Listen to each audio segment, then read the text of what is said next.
I didn't realize I had that level of power. I have authority. Like, watch, right now I can make it so Wex goes into a DM help chat. And now he's I back. was so scared. I didn't know It it was turns happening. out that if you are the administrator, you can do this. I can even throw you guys into voice chats that you guys can't see, which I find incredible. Yep. Which is why it's great that I can technically do that on your stream as well. That's the one thing about my stream I'm a little irked about. You can always start a new stream channel, Izzy. I could. Tried that and no one joins. Yeah, no one will join. Alright, well, everybody, welcome to Session 8 of Kingdom Hearts RPG, Death by Waking. Who remembers what happened last time? Everything got fucked. Yeah, thanks, Nick. Yep. Hey, Mary how did I Alice get is here? dead. I can apparently force you into a different channel. No! Yeah, I know, right? I have the power. There, I joined of my own volition.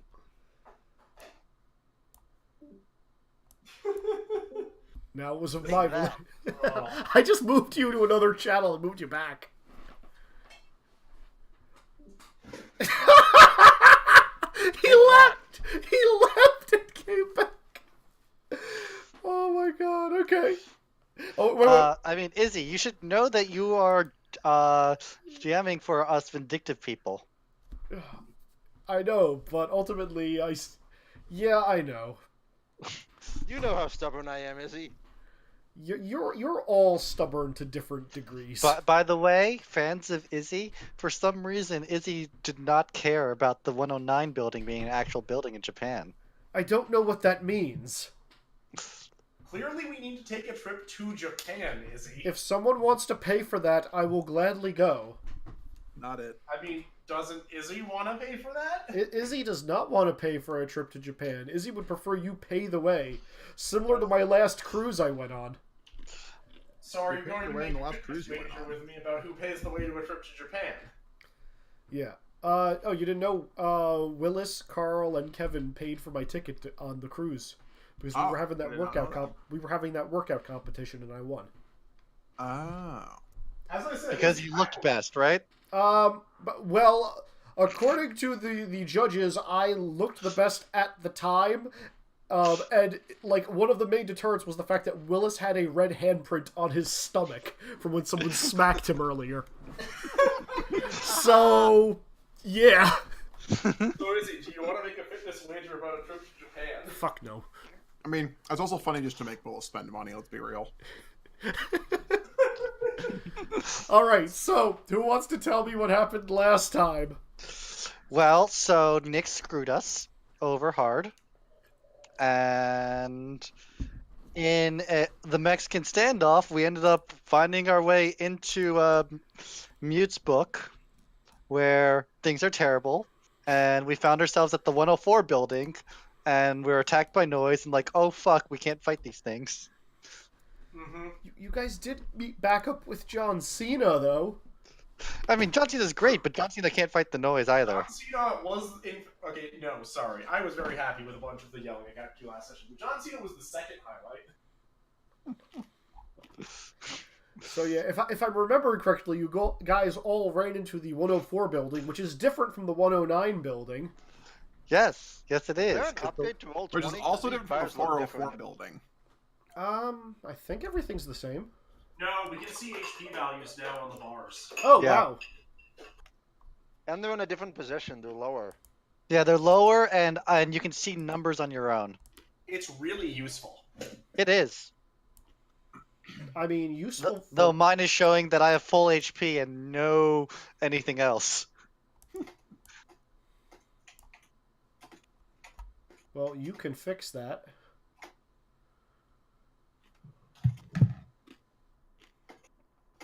But yeah, last thing that happened, if I'm remembering correctly, is you guys all wandered into the 104 building with two bears, and then there was panic, Yep, and then we went through this random door. Yep. which is All when right, which is there's what, clearly there's a clear solution to this panic that's ensued, and that is that I immediately begin performing a circus act with the bears. And I am going to roll fast talk to explain that this is correct. Please roll me fast talk and roll perform. Can I pretend that acrobatics is perform? If you're doing an acrobatic stunt, yes, but we're taking the average of your acrobatics and the bear's acrobatics then. Do I get any Fair points enough. for literally being a satyr right now? You can take a plus. Yeah, you know what? If you're claiming a circus act, you can take a +2 because you also have a duck person as well. Pass by 5. Pass by 4. All right, let's see what the bears do. Okay. Oh, yay. Okay, so surprisingly, Coda still passes with that. Oh, wow. He passes by 1. Let's see. Woo, we Let's are see. acrobats. Let's see Kenai. Kenai fails by 2 with that. Kenai does not have acrobatics. So we have a net of +3. Okay, yeah, it sells it. My explanation is basically one of the bears is still in training for acrobatics, but is very well behaved.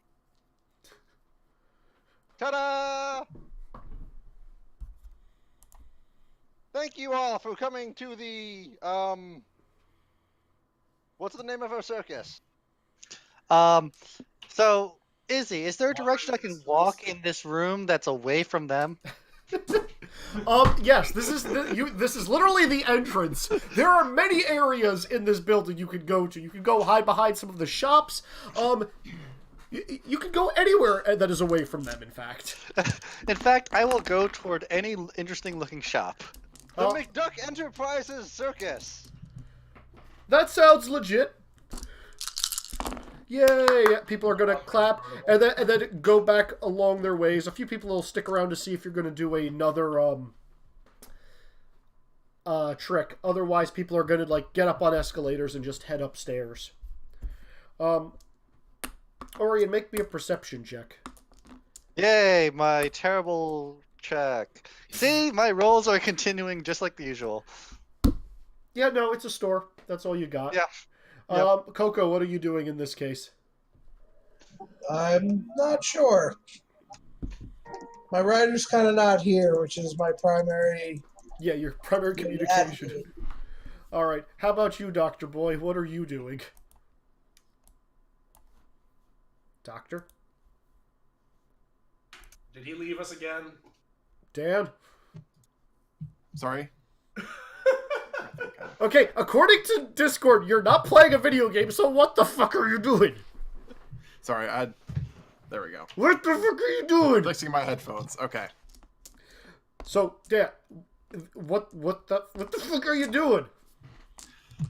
I don't even know. I understand nothing about where we are right now, other than that there are You're in weird a giant things. department store, and outside the department store there are monsters that we can't fight. Yeah, that sums it up. My point exactly. The fuck. So what do you want to do since you are trapped in this department store for the present time? I guess I'm gonna go find the tech section. Roll me perception. I feel the need to point out that splitting up did very poorly for us before this. That is passed by 6. Jeez, that is also a 6.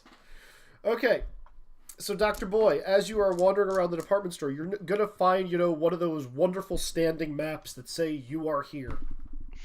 For a brief second, the thought crosses your mind that says, how do they know? But no, everything about the store is, clearly marked. It's, the tech store is right next door to, like, the toy department. Also, you see a couple of large, flashy posters that are also right around the map. What do the posters say?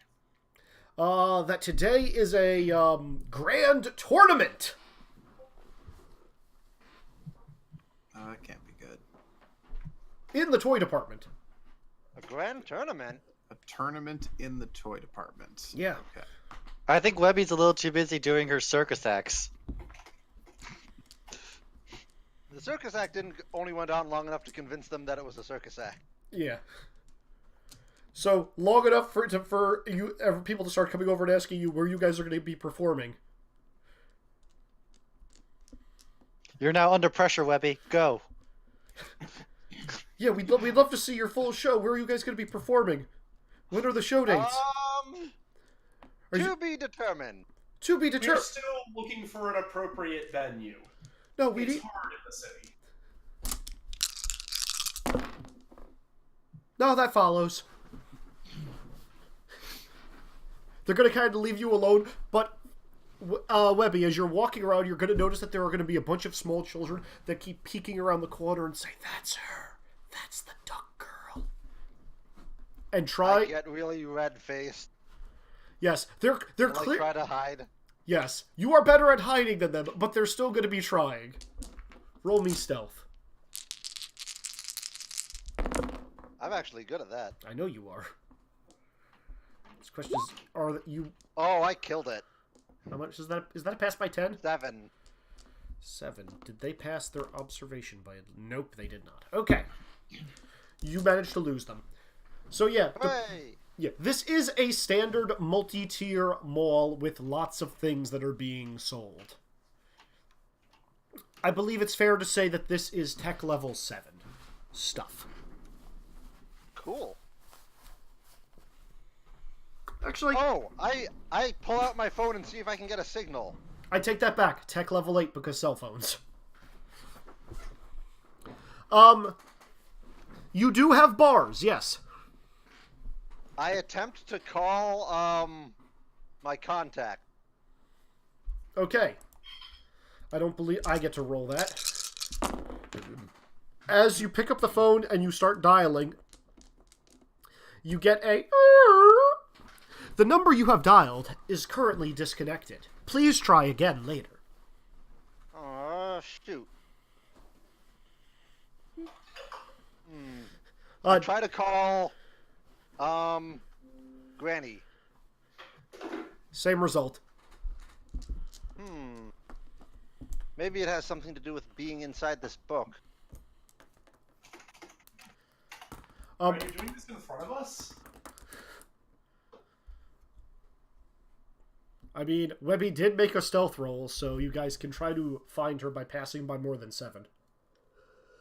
I was only hiding from the kids. Then yes, it is being done in front of you.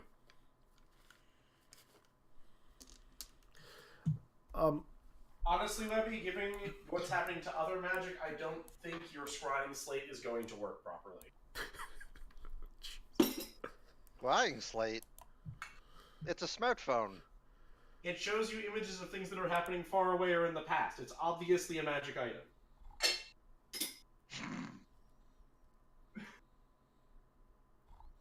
Oh, this is like one of those situations where you're from a long-lost tribe that doesn't have technology, isn't it? What? I'm the DM and I Okay, want a so head this desk. is called a computer.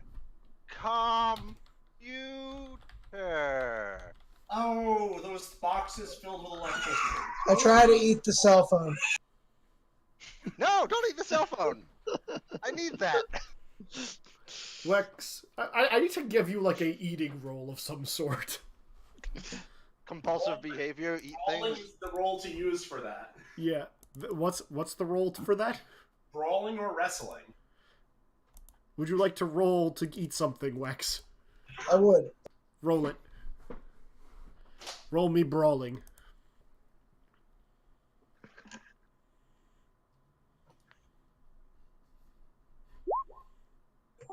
Succeed by nothing. Harry by 1. Coco goes for the phone. Webby smacks away. It's okay, Coco. There's an entire kiosk of those things just sitting there in the middle of the floor like a buffet. Are there? Yeah, I try to eat one. It tastes disgusting, and I spit it out in pieces. even though it was covered in a fruit looking casing. I know, it was deceptive. Yeah. We need to never introduce you to Tide Pods. There's lots of colors. You obviously have to try them all. The guy running the stand is just going to look at this giant bird thing that stands higher than he does, and is just like, you know what? This is above my pay grade. I'm not dealing with this, and kind of walks away. Just like, he bequeaths unto you the smartphone kiosk. Coco, stand behind it and pretend to sell cell phones. Dr. Boy, so that poster about the tournament, it looked very high tech. Like laser flashes, like spaceships, like flying through, outer space. Alright, I can take a hint. I'll go check out the tournament. Oh no, it's not a hint. I'm just curious who's going to figure this out first.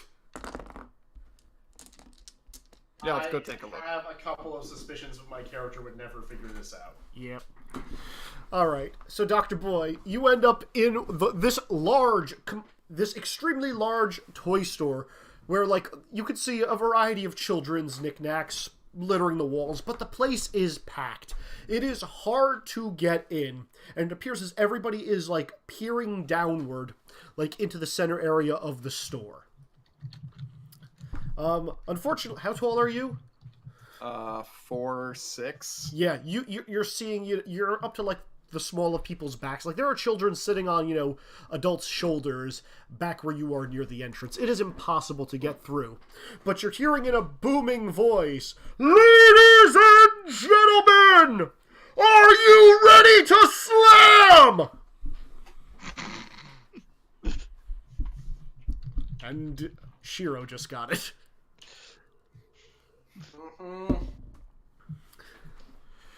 And the crowd literally roars and goes wild. Then let's begin! 3, 2, 1, slam! And literally you hear a bunch of, like, shouts and screams as you hear the noise of what sounds like things crashing together. Can I find a box to stand on? Roll me the find box check. I'm gonna assume that's perception. Sure. Webby, remind me of something. Did you call him Uncle Pass Scrooge? by 5. Did I call what? Did you call him Uncle Scrooge or something else? Yes, you find Yes. a box. I did. Alright, what's smashing?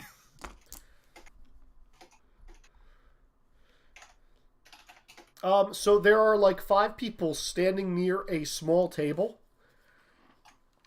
And on the table there are these spinning metal discs that are colliding with each other.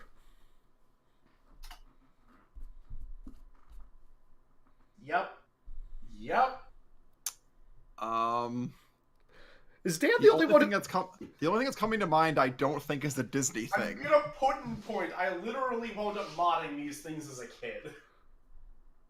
Like, this sounds like Beyblades, but I didn't think Beyblades were a Disney thing, so it's probably something similar. They were played on Disney. No, they weren't. Oh, no, they weren't. okay, so it does Thought count. They were. No, they weren't. Thought they were. I think Shiro's the only one who knows what's going on right now. I mean, Izzy, I played the game. I know you did. I thought there were other people who played this game in this chat as well. It sounds vaguely I don't familiar. remember much about this game.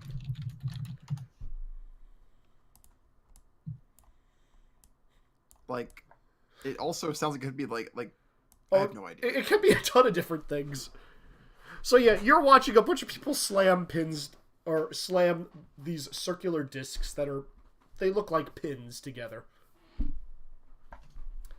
With that, I'm going to jump back over to the other group. What are you guys doing? Since Dr. Boy has clearly disappeared. Having a conversation with Muriella in character chat. Yep, we should continue. Well, I'm sure you've seen the shadows turn into literal shadows and crawl up along buildings and what have you. I guess that this effect is sort of similar to that. Most likely a curse that she placed upon her. Those aren't actually all that hard. Can you remove it? I would need to know the spell that put it into place, but if I did, then certain. Though, it's likely that I would need to channel more darkness to do so, given her own skill. And looks around, realizes we basically have Poco and Webby here. Is like, how much do you two know about darkness? Basically, nothing. It's I bad. huffily ignore you. It's super bad, and you should never go anywhere near it for any reason at all. And if you do, you're probably a bad person. I mean, you're not I mean- entirely correct, but you're mostly correct. Like 90% correct. But I mean, not you, right? Because you're like a good person, but you got tricked into signing an evil contract that controls your mind or something. Sure. I'm gonna walk over and put nudge Webby so she can feel my feelings on this. You see, Right. this is So yeah, Webby, you feel again waves of distrust and betrayal coming from me about my feelings towards Miriam.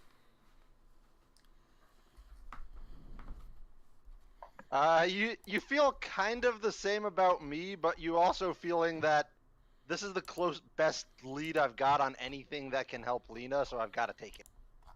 Also, you feel also disappointment from me to you.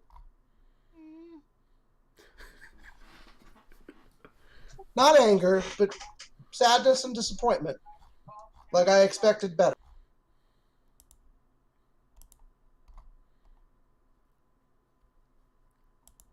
And then I pull away. So, you see, Okay. when your uncle said that magic was a cheat, like I said before, he wasn't wrong. Well, he was wrong. Magic isn't a cheat. Magic is hard. It's difficult. It's a skill you build like anything else.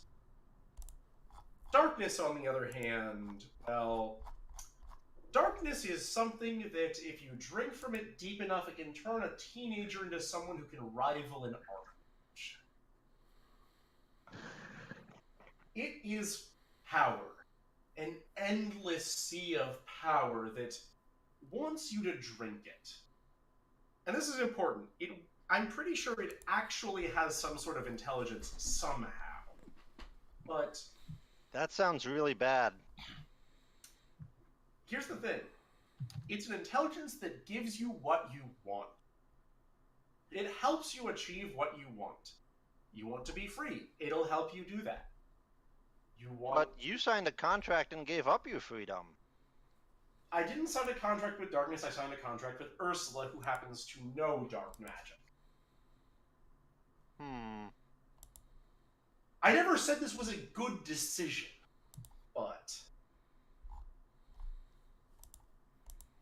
So, but you don't know... Gesture to imply understatement of the century. Pass by 2. It is conveyed. You're just gonna look at it. Yes, yes, yes, I'm a horrible demon whose soul is blackened and damned to hell. I'm aware of this. I was aware of this 6 years ago. I am going to put my head on you. But you right don't know now. you don't know enough about the spell in particular or the darkness to figure out how to help Lena? Nick. Wax? I put my head on you, and you feel the following emotions. That I don't care that you made a deal, that I don't care that you did this, that I actually feel pity for you, but that there's a sense of betrayal, So really and powerful empathy spell. even more importantly, that disgust that you would put your selfish desires above this life that needs to be protected. That's the strongest emotion you feel, and then I pull away. So, you would feel, and this is not directed at you, but like a searing hatred towards probably what you would associate with the ocean right now. From that. Huh. Interesting. And like, it is not the ocean itself, but a concept that is a person within that. Along with a lot of, like, self-loathing. Like I said, I don't stay attached longer for anything more than that. Yep. You do get those emotions, I will say that much. I look at you again funny for a second, but don't do anything further. Yep. I'm just gonna say, so, here's the thing. I have a question for you, and this is a question that may or may not be relevant, but what would you do if you were actually powerless? If your life was decided for you and there was nothing you could do to change it?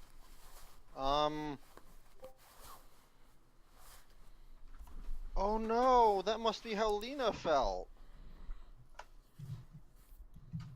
When she was under Magica's control. That is what I would guess, and, well, it's personally true, but one of the reasons why people reach for this. It gives you the power to actually take control of what you want. It gives you the power to meet what you want, and it's a seductive power. It's a power that blocks off anything besides what you want. What you want to do, and regardless of the consequences in using it, you... So it's really hard to explain this to anyone who has not actually been under the effects of mental malady. There's... Or, I suppose, addiction in other circumstances. But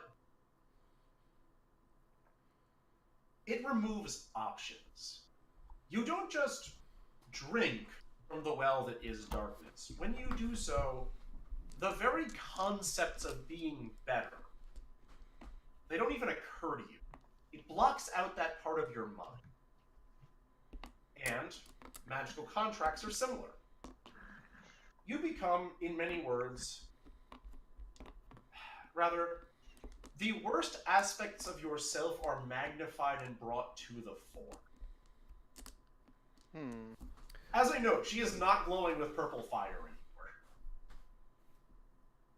Who isn't? Miriala is no longer glowing with purple fire and obviously channeling darkness. Unlike all of last session. Fair enough. And as I've learned with this, there are ways to force you back into it because, and frankly, I care about not dying. I care about not dying a great deal and continuing to go out and live. If it means I must channel darkness again, then I'll do it. I don't want to. I frankly spent about 2.5 years without using it. Which, in and of itself, is something akin to a miracle from what I understand for other people who've dug as deeply as I have, but... So you're gonna give it up then? There's no real giving it up. At least not as far as I can tell. Once you start, it's something that lingers with you. That doesn't mean you have to use it all the time. That doesn't even mean that you have to want to use it, but no matter what you do, it's always there. It's always an option.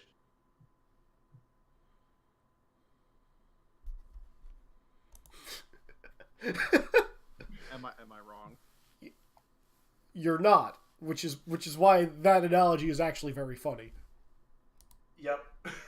Also, Webby, Coco, and Muriala, make me a perception check since you're the only ones in this area. And Yay, perception. perception. Fail. Pass by 1. Pass by 6. Okay, so Webby and Muriala, you noticed that Lena, who is still Webby's shadow, was making a few gestures over the course of that speech. Okay, well I was watching her for parts of it anyways, so... Okay. What was she trying to gesture about? The middle part where Muriala was talking about how it's hard to break away from darkness and it always kind of sticks with you no matter what you do, even as much. She was kind of nodding like, and you could tell just from the body language that it was, yeah, that's exactly what it's like. Towards the end of it, Lena made a few other gestures that made absolutely no sense to you guys. You think it's something along the lines of she wants a hot dog. I'm afraid I don't think shadows can eat hot dogs. Maybe we'll figure out a way. Maybe we'll figure out a way to turn you back into. Hey, if I eat a hot dog, and then my shadow will be eating a hot dog, then Lena will be eating a hot dog, right? Lena face palms hard. Oh, crap. I'm sorry, Shiro. You disappeared over into something. You haven't done anything in a while. Where are you wandering towards? I picked a random direction that was away from them because, oh god, that was stupid. Okay, roll me luck, 3d6. Jeez. I'm cursed. You know what? Screw it. You end up bumping into Dr. Boy in that toy shop. Because it makes my life easier. It doesn't really add anything to you. So yeah, you hear everybody going wild as you hear the sounds of metal crashing.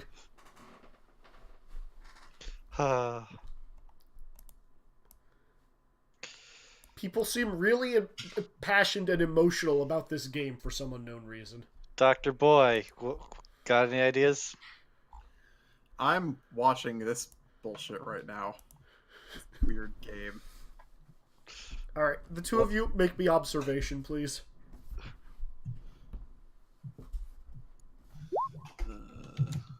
Nope. You have no luck! Yeah. What is my observation? Like, seriously, Shiro, what the hell? Oh my gosh, I can reorganize your numbers, too. It's now 345. Now I can make it 543. Oh, that's actually a fail by 2. Apparently I don't have observation trained.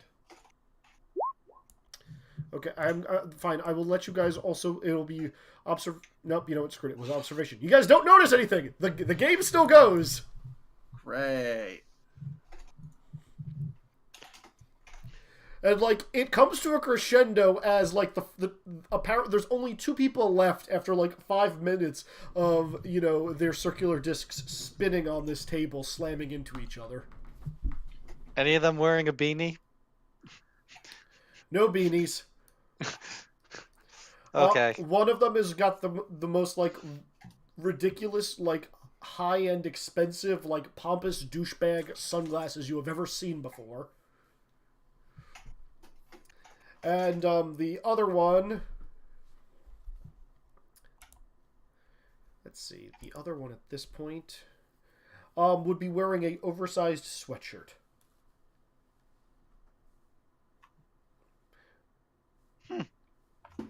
Like, the clear thing here is that it is a child with...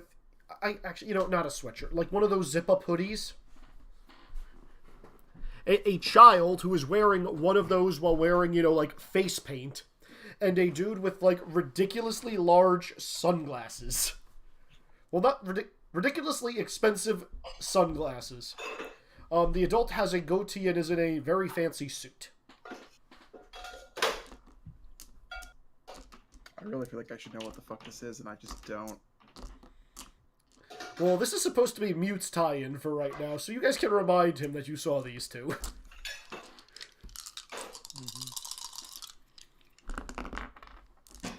But yeah, they're duking it out. Are there any other groups that I have not touched on? Who hasn't done anything in a while? No, you guys are split right down the even now. That's fantastic. Are you guys going to try to go into the story or just going to keep watching?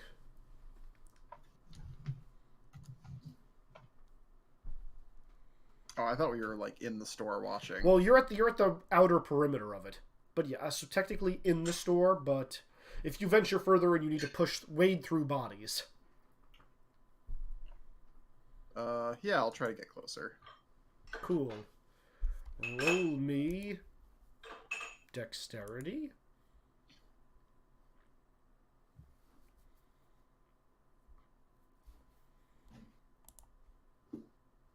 That seems like the right thing to be rolling.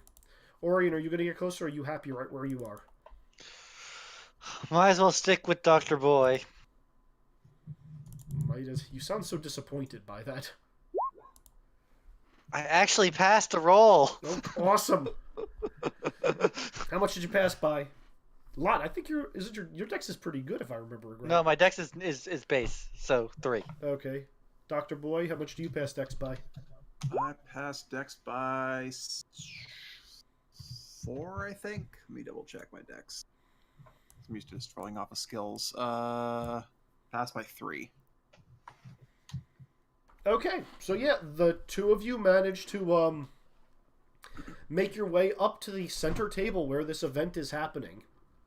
And you guys get a better look of the two final contenders. The dude with sunglasses in the fancy suit is like gesturing wildly, and as he taps the table, it appears as though his little circular disc is shooting some kind of energy beams outwards as it revs up to speed around faster. Whereas the small boy in the hoodie with the face paint on is doing similar action where he's tapping the table. And as that's happening, like a rainbow pattern shield is appearing around his little disc.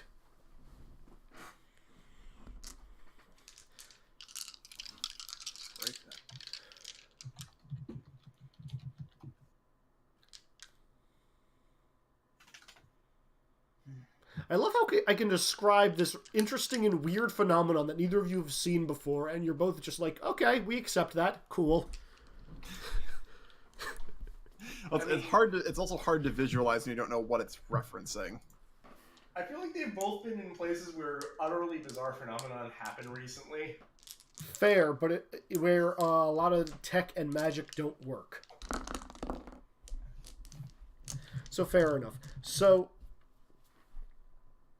literally imagine just a wooden table with a bunch of holes randomly placed in it, like in the center and on a couple of things to... Shiro, would you like to tell Dan what this is out of character?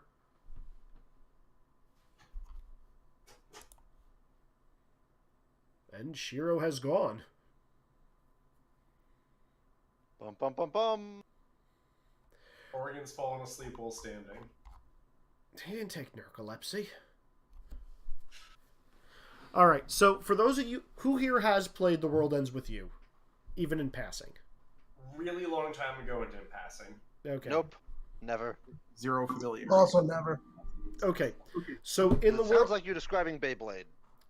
It effectively is Beyblade. In this game, it was called Tin Pin Slammer. Shit. Okay, now I remember this. The concept of it was a mini game where you used your pins in the game to knock other people's pins off of the table or deal them enough damage that they would effectively pop. Think of it like Super Smash Brothers, but, you know, a flat surface, knocking them into either the holes or out of bounds, and your only characters were circular pins, where their defining features were like speed and weight, and that determined their smash power ability. Whereas heavy things take longer to charge up and can hit heavier, they also have no turning power, and faster, lighter ones can get a lot of rapid hits in and are more maneuverable. Also, some of the pins had special powers, as seen here. Think of it like a game of marbles where your marbles are pogs. That's the best way I can describe it. Oh, cool. Marbles. Yeah, except flat circular things that just slide around as though it was a slip and slide. And Orion has left us, unfortunately. So that is effectively what you and Orion are watching, Dr. Boy. Except as they are like, and all the combatants are standing around this table. The ones who have knocked out have kind of taken a step away. The two that are remaining are just tapping the table in some sense, and as they do that, every time they tap the table, their pin either charges up, starts spinning rapidly, or turns. So somehow, whenever they touch the table, they're giving instructions to their pins. What a bizarre control mechanism. Yes, yes, it is. Stupid Nintendo. DM sits back for a second and waits for the player to take the initiative on this one.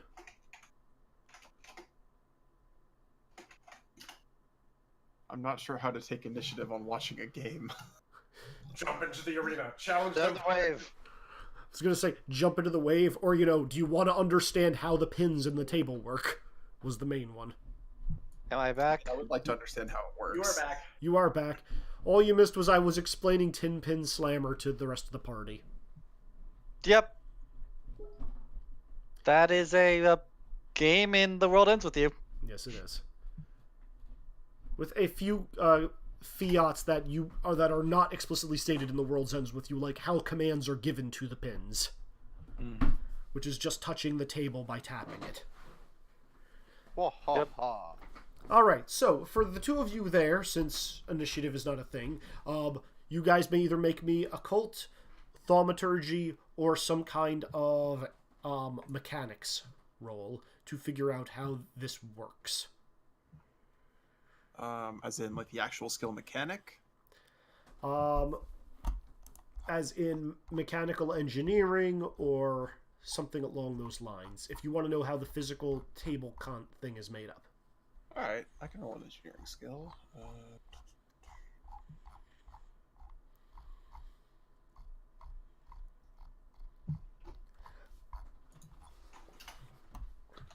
Occultism and thaumaturgy, though, are going to be good as well. Which is which? By 6. For what? What did you... for engineering. Okay. So engineering, you can't... Important! You can't identify what those pins are made out of. Okay. The table itself seems to be some kind of conducting material that is actually linking the combatant's nervous system commands to the pins directly, which makes it all the more curious as to what those pins are. Orion, what was that roll? Occultism by 0. Occultism by 0.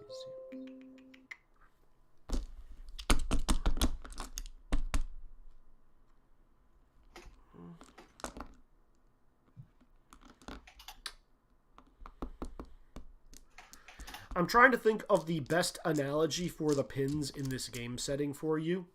And the one I am going to go with, I believe, is they're like miniature reliquaries. I hope I'm using that term correctly. I'm imagining a religious thing, so maybe.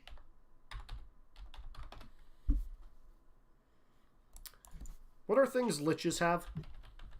Phylacteries. Phylacteries. Yeah, reliquaries or phylacteries. Something that, clearly there is some kind of attunement that has gone on where these people have linked some part of themselves, either mind, body, or soul, to these pins. But that is all you get for a pass by 0, unfortunately. Yep, because, I can't roll well. You're saving all your crit passes for the end game. Genius. Yeah, sure, because probability works that way. Genius! Eventually you will roll 5 crit passes in a row. Yeah. Or I can get a repeat of that one terrible time I played D&D. Derp.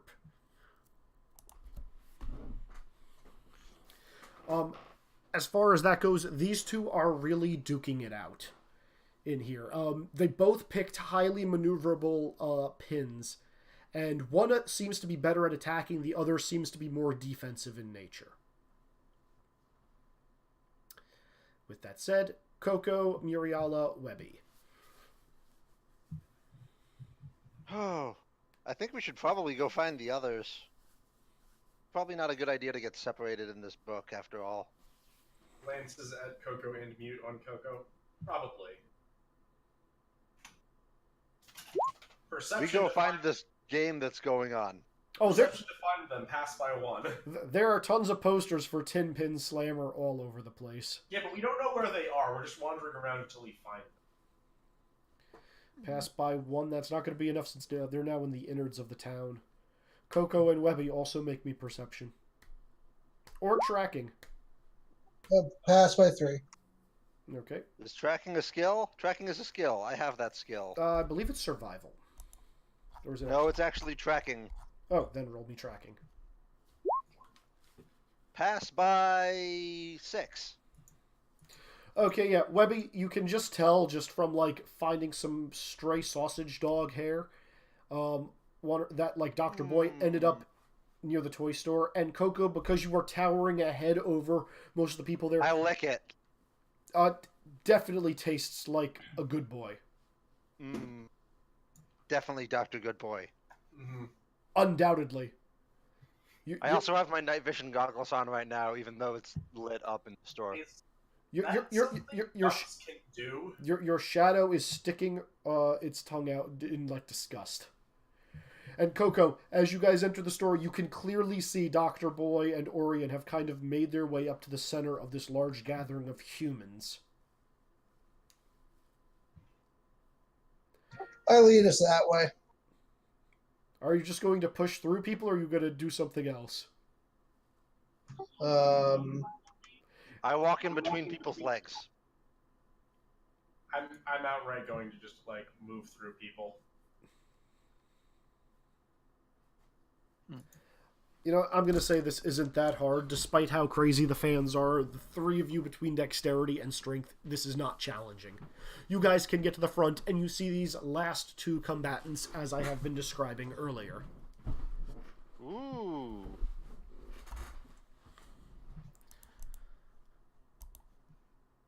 Love for Sean to join any minute now. Need 10 more minutes. Alright. Alright, so 10 minutes of describing how pogs fall off a table. So the guy in the suit is gonna, like, slam his entire hand down on the table, palm outward, and it appears as though his pin is going to start charging with energy. And upon seeing this, the small boy is going to do the exact same thing. And both of these energies are going to get focused and channeled. And the guy in the suit's pin, which just had like a moon shape on it, appears to be charging and charging until it turns a blinding white. And the boy's pin, which looks like a small cat image on it, is just going to be charging until it's surrounded in a bubble of rainbows. And then both energies are going to launch at each other. And for those of you who want to get a good image of what this is, imagine for a moment, if you would, if Son Goku was performing the Kamehameha. A super Kamehameha, so I guess that would be Gohan's super move. And at the opposite end, you have Twilight Sparkle and company using the elements of harmony to go Fusro-Da on an enemy. And that swirl of rainbows and the Kamehameha are launching together and creating a massive energy blast, and the crowd is going wild. And it seems as though the energy from the crowd is starting to seep into those two, and it's mostly balanced. So I must ask you both now, or you all now, who are you rooting for? Who looks the most Rainbows! badass? That almost certainly Son Goku in regards to who looks the most badass. Okay, so the option is dude in suit with just a Kamehameha beam and the most ridiculous pompous sunglasses you have ever seen in your life, or small child with skull face paint on in a hoodie, who is using a pin that is shooting a rainbow beam. Is it? Rainbow beams! Skull Is it? face paint. Yes. Serendipity. Who should I root for? What? I'm not gonna let you use serendipity on this one because this is literally up to you guys. Well, I have no opinion, so I'm not going to root at all. Okay, that is fair. Go Rainbow Skull Kid! Okay. Go Rainbow Skull Kid. Sure, go Rainbow Skull Kid. Might as well be different. All right. So for those of you, I would like But don't care. everybody kindly roll me 3d6. Say who you are rooting for. The skill level on this is just a straight 10. Well, you see, Oh my god! All Orion causes the sunglass guy to lose. At least I failed to. Yeah, but like even your failure is not as bad as No, it is not. Orion's. Oh my god! Or did you just do feel the opposite of what the rest of the crowd feels? Yeah. No, Orion literally went the opposite way. Okay, so Skull Kid got this by a mile. Like, the energy swells around him, and it completely overpowers the laser beam coming from the other pin, and it goes flying off the table. Woo! Oh. I have no idea what just happened. Neither do I. God damn it!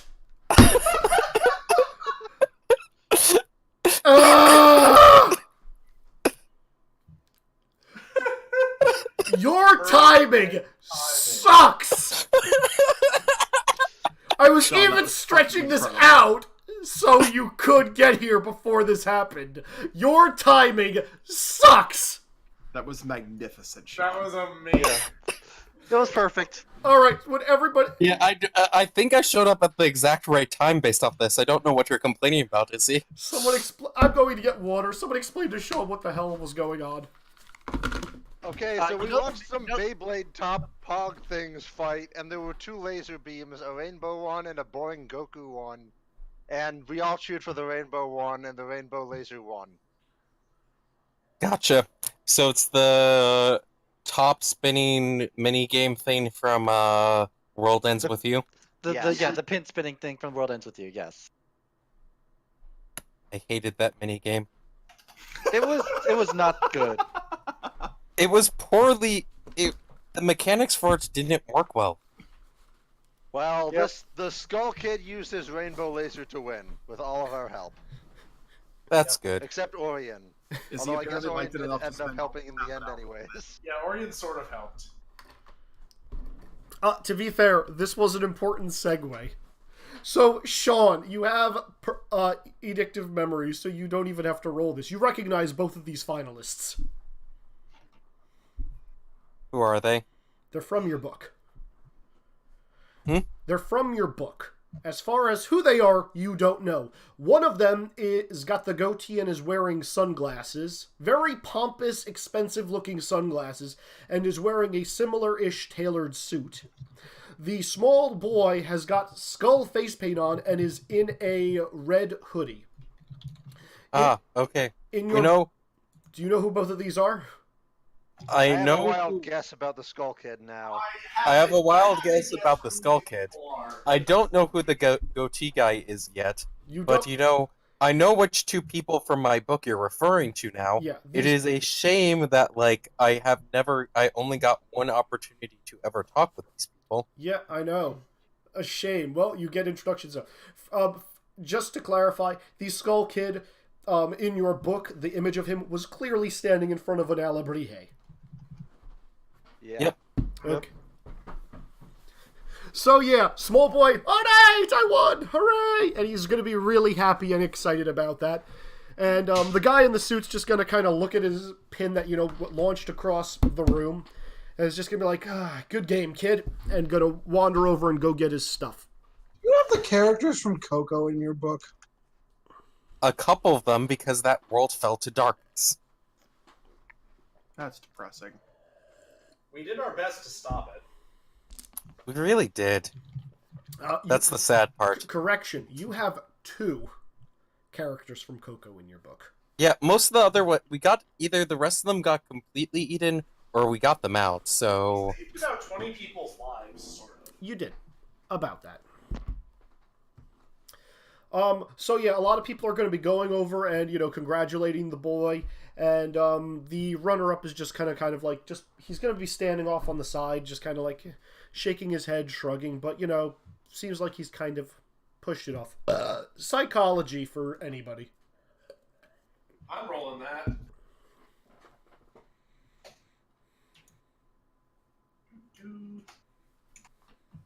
No, don't roll spell. Pass by 2. Pass by 2. Yeah, the guy in the suit looks clearly disappointed, and kind of clenching his jaw, but like he's clearly trying to not be a dick. Like it seems like he is making an active attempt to not be a dick right now to the kid. The kid, on the other hand, is just elated.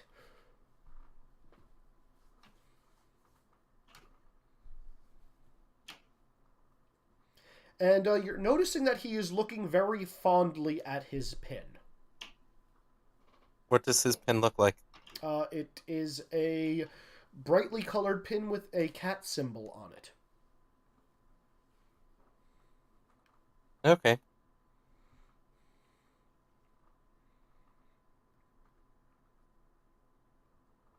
What would you guys like to do? Congratulate the kid.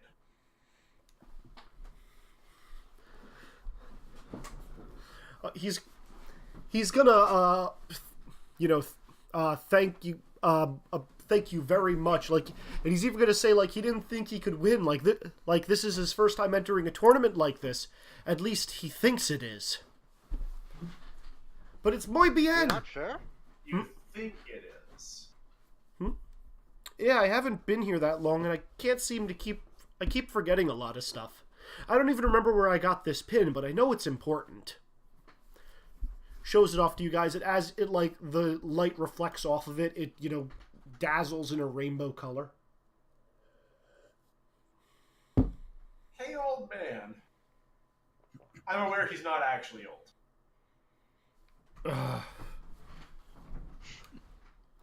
Who are you? Someone who wandered in, saw the show, and was thinking, where do you get things like that? The pin. You gotta buy them, or earn them. Are they just used to play the game? In this store, yeah. In this store. Look, I don't want to sound crazy or anything, so I'm not gonna say any more. Don't worry. I'm we don't pretty think sure you you're can crazy. say. Look at us. Are you really going to sound crazy? You know what? Fair. Let's just say I use them as weapons as soon as I step outside of this mall. Oh, to fight those weird monster things? Oh, you can see those too. Okay, then. Yep. And other people not see them? No, most people completely ignore them. We can only interact with most people when we're within the boundaries of these shops. Or rather, any shop that has, the right symbol on the front door. Huh. So they don't attack people who can't see them, though? I've never seen them do that. At least I don't think I ever have. They've only ever come after me, and they've ignored people around me. Strange. Yeah, that's weird. So, where are you guys from? Do you remember that? Duckburg! Quite far away. St. Ivolus? The first thing I remember is seeing the outside of this building. Okay, so you're in the same boat as me then. That's okay. Work! Yeah, no, for the few people that actually can retain their memories in this place, it doesn't last long. Wait, this place is taking away people's memories? Well, it seems like week by week, after you spend a few days here, you just seem to forget everything. It's like constantly being on reset. That's not good. That means we can't stay here very long.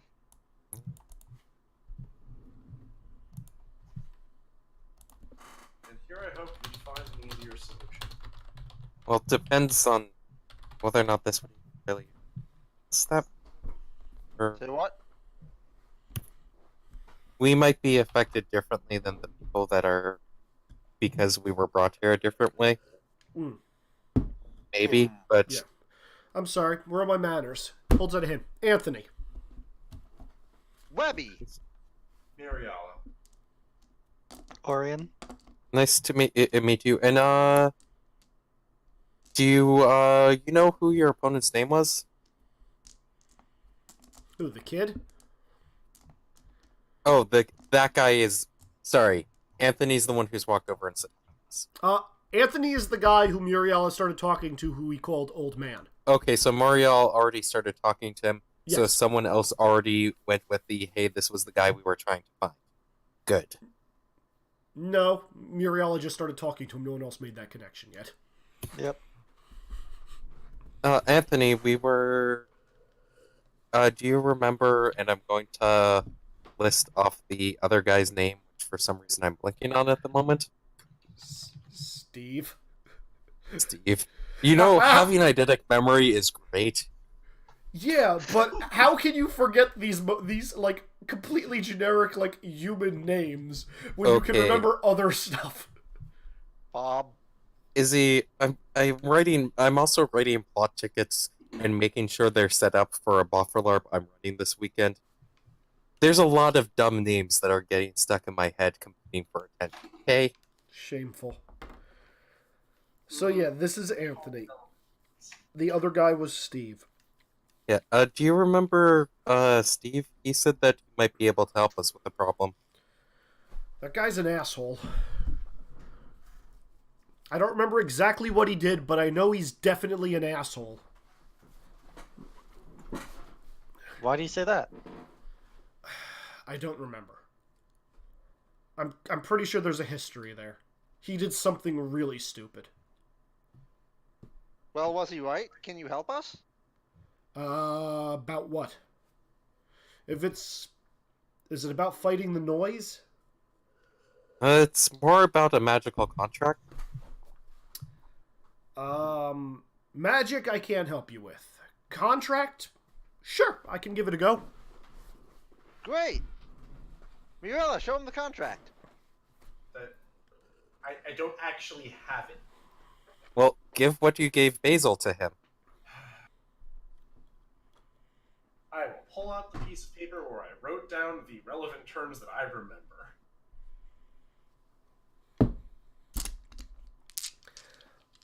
Alright, so if you're worried about some kind of crazy contract, I wouldn't worry about it. There's no way this would ever hold up in a court of law, he says, glancing at the piece of paper and then immediately handing it back to you. Well, if we need a loophole for escaping it or ignoring part of it because it's magically enforced. The statements are all magically enforced, barring loopholes. This piece of paper is magically enforced? What's written on it is magically enforced by something else. That piece of paper itself is not magically reinforced since it's a copy. Is this the exact wording? It's what I remember of. Hmm.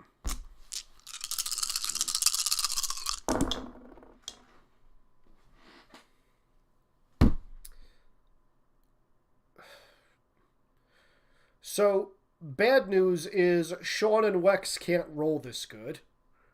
Good news is your NPCs can roll 4s. Yay! Yay! Okay.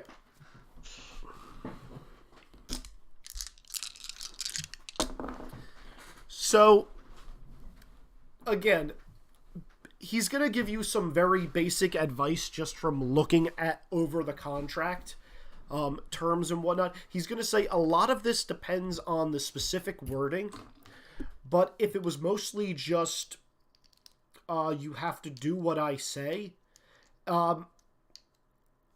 the first thing he's going to mention is something that you've already figured out, Nick, which is if you're nowhere near this person and they can't give you orders, then you don't have to worry about, obeying them, is one. Second thing is time stipulation.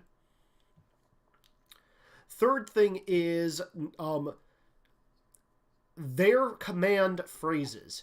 For example, if they say, bring me a glass of water,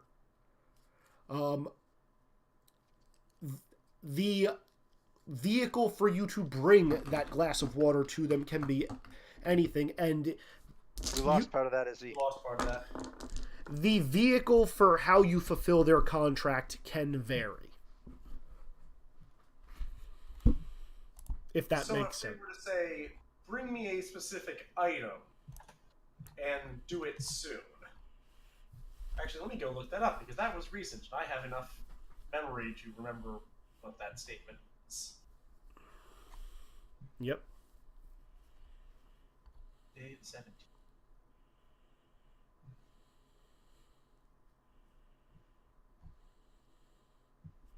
If you remember the exact phrasing of what this person said to you recently, we can probably find a workaround.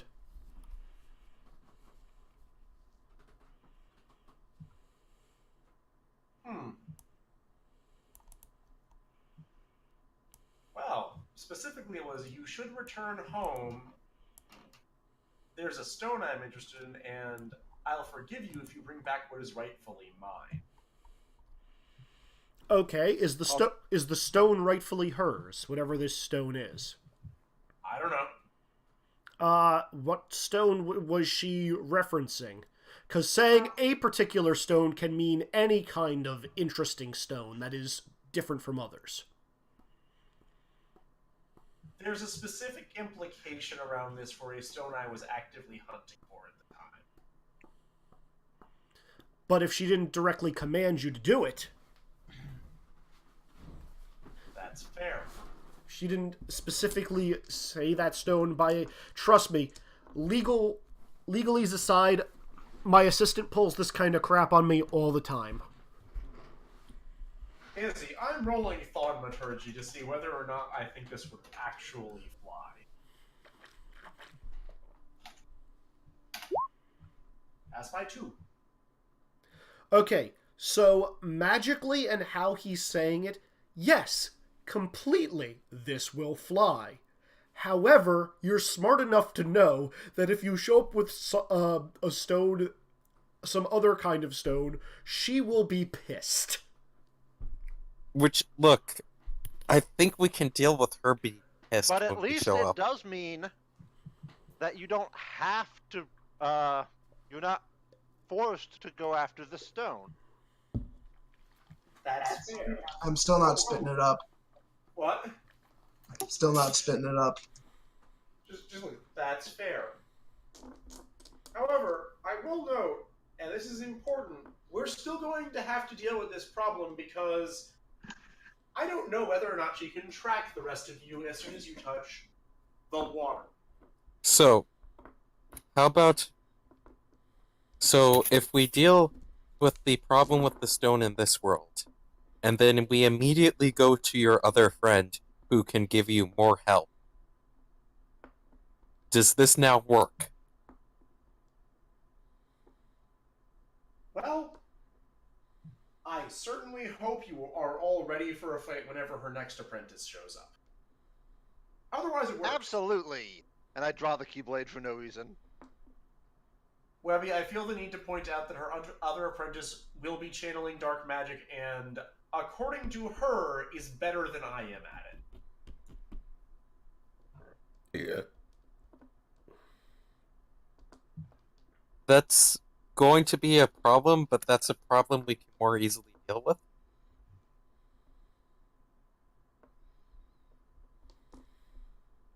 There's going to be a brief look of disbelief on Muriela's face at all of this. Are you going to try rolling acting? Everybody Oh else... no, I'm not going to try rolling acting. This is going to be a Don't worry, I've fought dark wizards before. Psychology, everyone. Except for Muriela, because it's on Muriela. This is gonna go so I'm pretty sure this is just blatant. I don't think this is something we need to roll psychology. Okay, fine. If you think it's that blatant, you could just have I it. don't make psychology. Oh, no, wait, I don't know it. Actually, wait, I don't know how gullible works for this. Are you trying to fake something to me? Because if you're not trying to fake, I just believe whatever you express. No, this is 100% like shock at this concept. Like, actual shock that you'd be willing to risk your lives for her on this.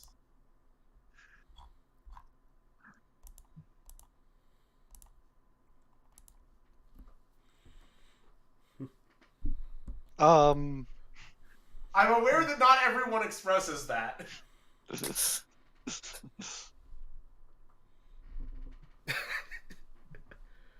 The lines in the sand have been drawn. You're just trying really hard to be a good person / hero. He has no idea what he's doing, but he's trying. Well, Don't worry, Mute. Just follow your heart. Can't go wrong like that. No, you can absolutely go wrong with that. I'm pretty sure the last time I followed my heart, I trapped an entire city in a dream world. Maybe double check with someone else before following your heart, but still follow it. I walk forward and again place my head on Muriala. Empathy, sense of forgiveness, and willingness to help everyone, especially directed at her. Yeah, she's still stunned. I think it is a disbelief at how willing everybody is to help her kind of thing. Oh, absolutely. This is like a wait, what? Which wait, also, actually, what? Also, How? Wex, since you are the Chocobo, like there's going to be a lot of thankfulness in that, but also a lot of stunned disbelief.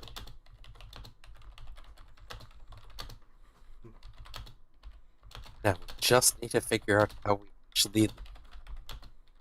Well, I suppose we ought to get planning then.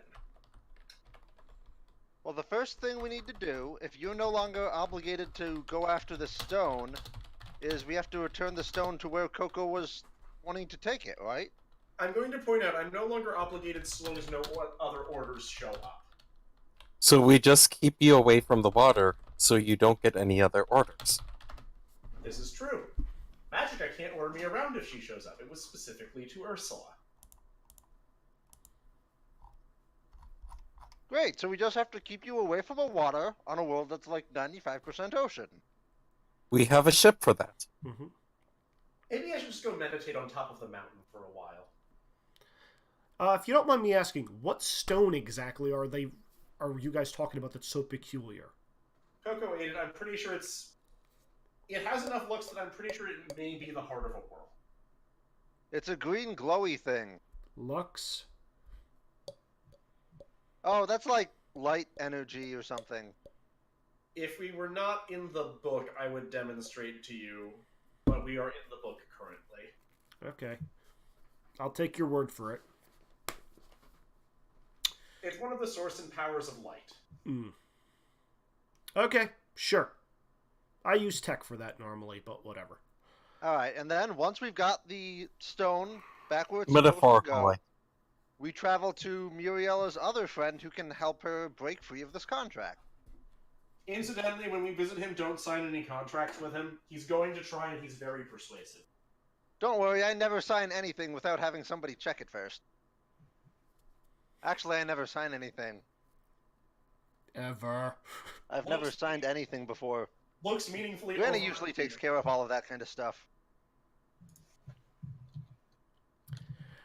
Looks at Mute particularly this, seriously, do not agree to things that he wants us to do unless we think about it ahead of time whether or not it's worth the cost. It's probably going to be worth the cost because he's actually very good at this, but, he'll try and get as much of an edge as possible. Sounds a lot like someone I know. Who? Scrooge McDuck. Does he own a castle? Several. Okay, yeah, plausibly. Yep.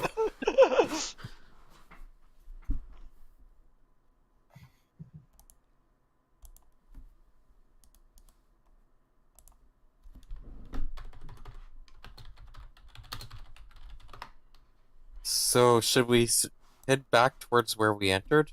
He's gonna say, hold on a minute. Before you head, if you're gonna head back outside, you need to arm yourselves. He's gonna pick up a fancy-looking briefcase with the same kind of circular stylized pin on the cover of it and crack it open. And inside there's gonna be a bunch of pins. Ooh. And he's gonna take one and he's gonna give it to each of you. And he's going to say, these are each blank right now, but you can infuse a little bit of your power into it so you can actually fight the noise. Which We one? infuse a little bit of what? Yourself. Your power. Whatever that might be. Fascinating. So, out of character, how this works is everybody has can either pick a spell or some kind of combat action or attack. That they will imbue into the pin that they can use. All the other costs you still need to pay. Now this can be a basic attack such as a swinging with a melee thing, it can be a spell, but that is the only thing you can use unless you guys get more of these pins. I'm assuming the skill to actually wield the spell still counts for that? It is only giving you the ability to use it, everything else is exactly the same as it would be normally. So what do I get out of this? Or me. I assume summon or firearms. Yeah, you can get summons and machine gun. Basically, anything that can deal. Pick one thing that you have that can deal damage, and that thing can now affect the noise. Yes. Okay. Oh, it's gonna be flame. It's gonna be fire whip. Okay, fire whip. Muriala, a like snake-like whip appears on the pins, surrounded by fire.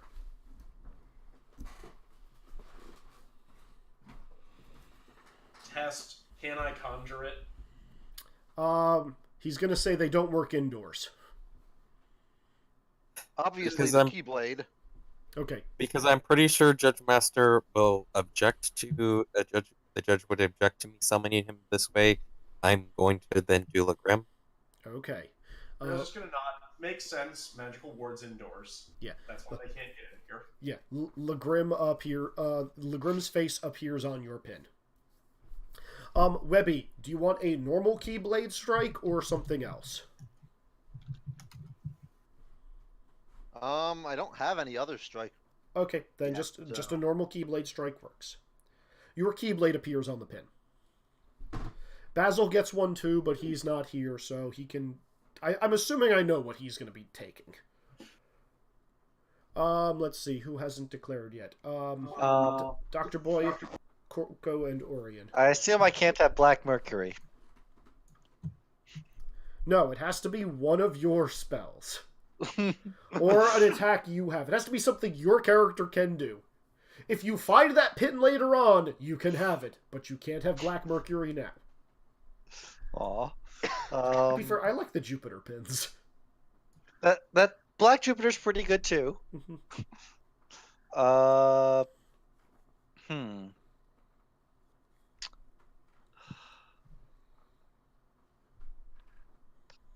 I think I will go with.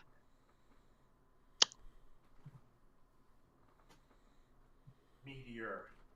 Yeah, I'm gonna go with Meteor. Sure, you have Meteor. What? Coco and Dr. Boy? I have no idea what I can put in this now. Gun. Do your special thing. Yeah. Well, no. Mute still has that special thing out. If you want... Oh, could I have done that instead of the, Could I have done that instead of Legrim? Because I didn't even think of that. I mean, you can. It's going to be then tied to Wex maintaining it. Which is Coco's idea. Coco's thoughts on this. I mean, Izzy, mechanically, I assume I can't keep this up forever. Mechanically, no, you can't. Like, it's probably been out almost too long already. Surprisingly, no. I mean, Izzy, can I have the Cosmic SOS setup? No, you may not. Stop it. Why not? I love that. Next setup. by mechanics, you usually need to pay for half the cost either every minute or every hour of things. Usually. I don't know. Yeah, Wex, I'm telling you this right now. that Keyblade being out is not giving you any drain right now because you are in this book. That's all I'm telling you. All right, fair enough. I guess I'll let Mute use the Keyblade Strike then. Okay, Mute, if you want, that can be your pin. Well, it's just the thing if Legrim has cooldown on her attacks. It's your choice. You get one. Is there a obvious reason why this would be a bad idea? You have the Keyblade skill. No, but I get it granted. Or do I not use the granted Keyblade skill? No, you use it. It's fine. Is it going to be a problem if I go here on my own and then have no pin whatsoever? Yes. It very much could be. That said, if you leave me for any extended period of time beyond like some crazy combat maneuver, it probably is going to go.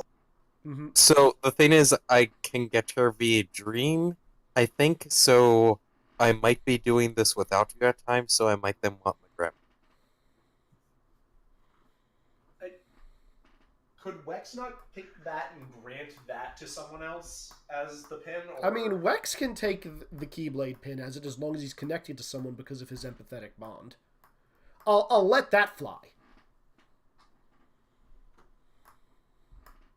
Yeah, then I'll take it. Okay, so Wex gets a Keyblade, and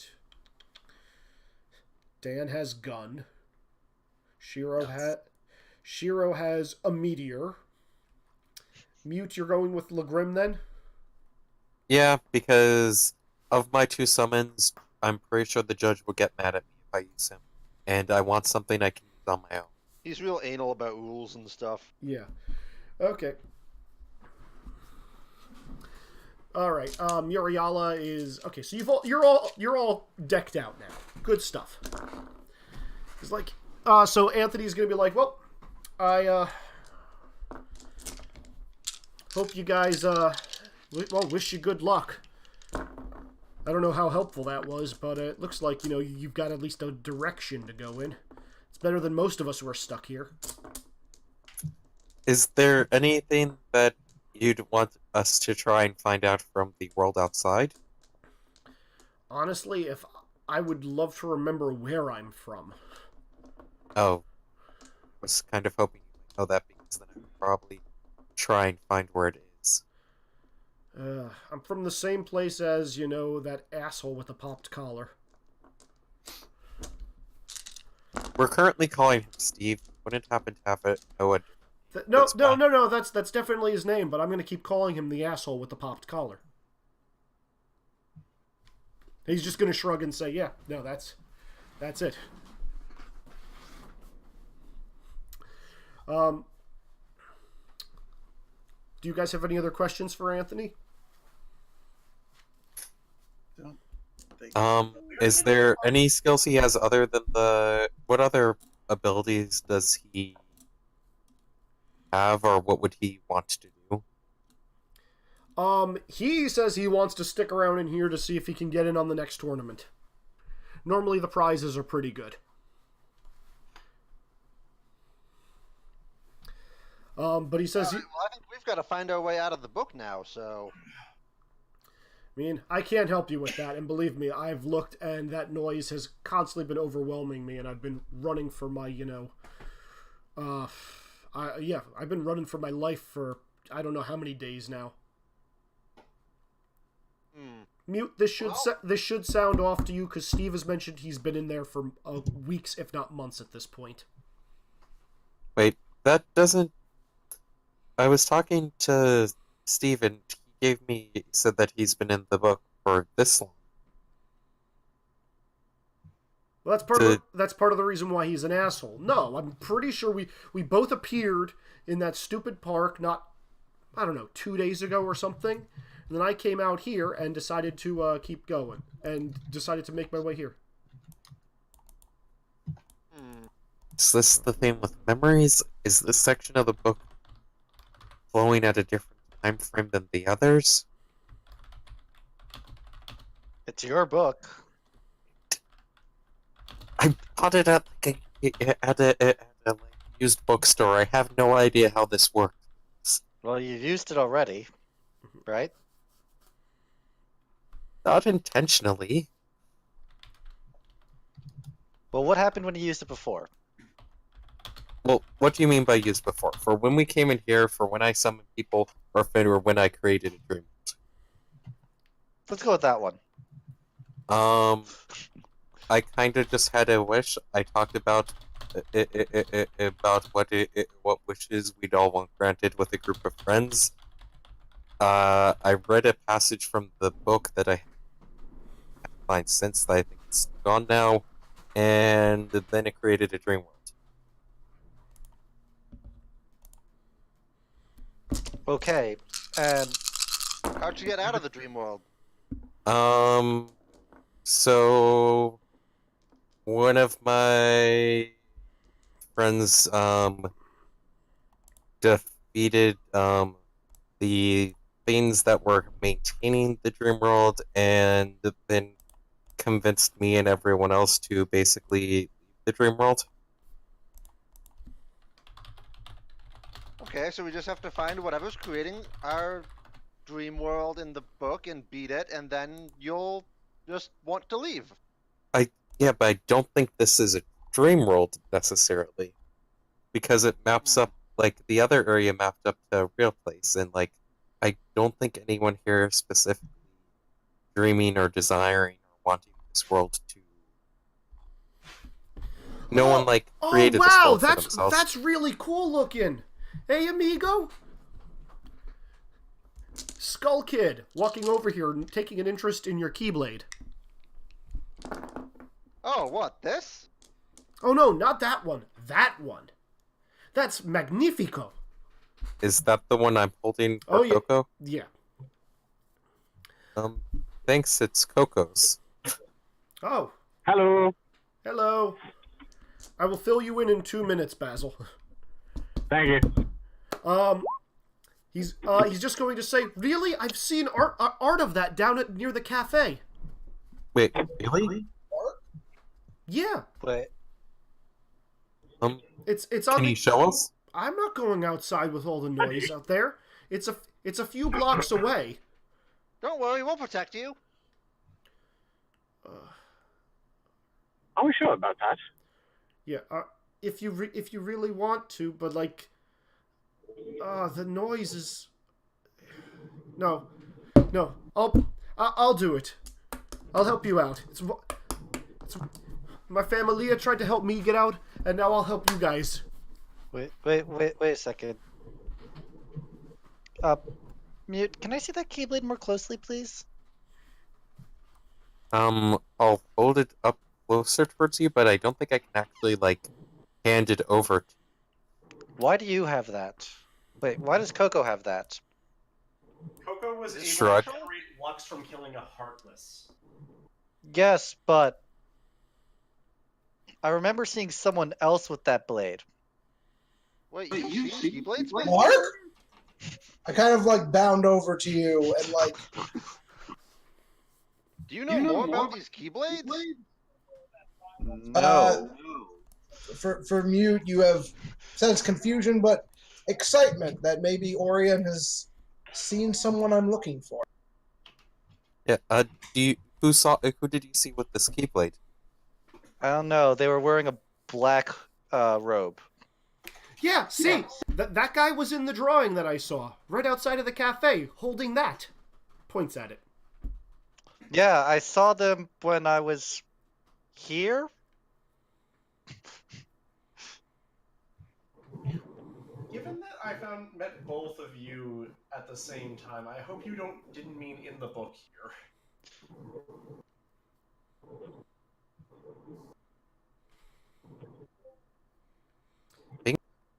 here. Had been in my book previously. I don't think I was in your book previously. You do not remember ever seeing Orion in your book.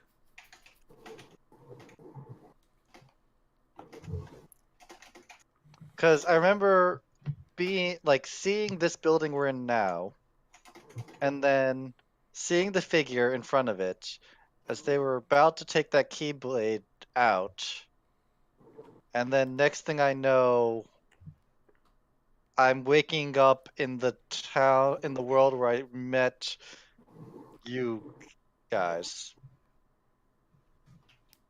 And it was shortly after that that Anthony and Steve appeared in the book.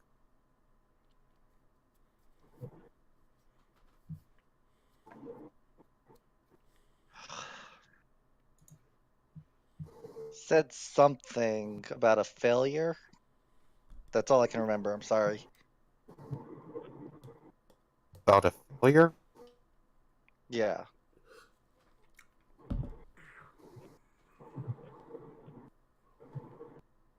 In any case, why do you have that, Coco?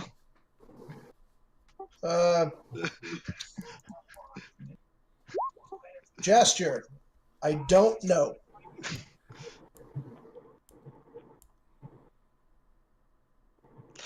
All right. Well, while we check out this picture, mural, whatever it is. Yeah, maybe it has more something there. All right, I'll lead you to it. And small boy is going to be heading leading you guys outside. With this, I'm going to take a few minutes. Wex, I believe you said you needed to get going. Yeah, I realistically, sorry guys, have to bail. I'm a little underslept, and I have a job interview tomorrow. No problem. well. We understand. Legit. Good luck. Yep. Thank you, but I need to go to bed now for that to work. Yep. Fair enough. Safe travels. Yeah. Okay. Well, I don't feel like you're all gonna murder me and take the stone now, so that's good. Yeah. Well, So Wex, they're not. I am. Well, I mean, I expect that. That I expect. I mean, that was also, and I didn't say this out of character, that was a perfect example of one of my disadvantages coming back to bite me in the ass in regards to word choice. Yeah. I was glad someone noticed that. Anyways, yeah, I've got to bounce. Good luck. Someone fill me in later, or just show me the episode. Let me know how much XP I get or what.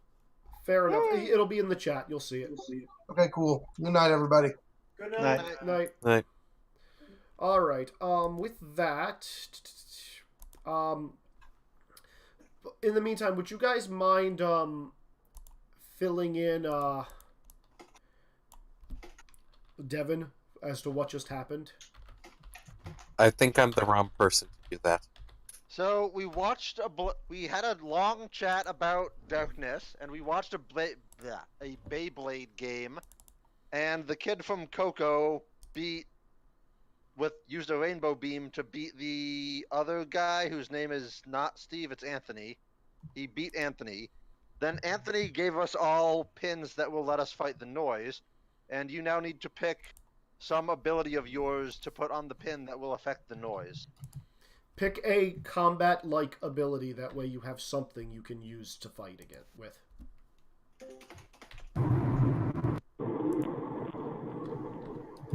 There you are. Hello. Were you here Devin, for did you any get of that description? As you were telling people to catch me up, the connection died. Will, would you mind doing that again? Oh yay. So we had a long talk about darkness and magic and stuff, and then we watched a Beyblade game, and the kid from Coco beat some sunglass guy named Anthony using a rainbow laser beam.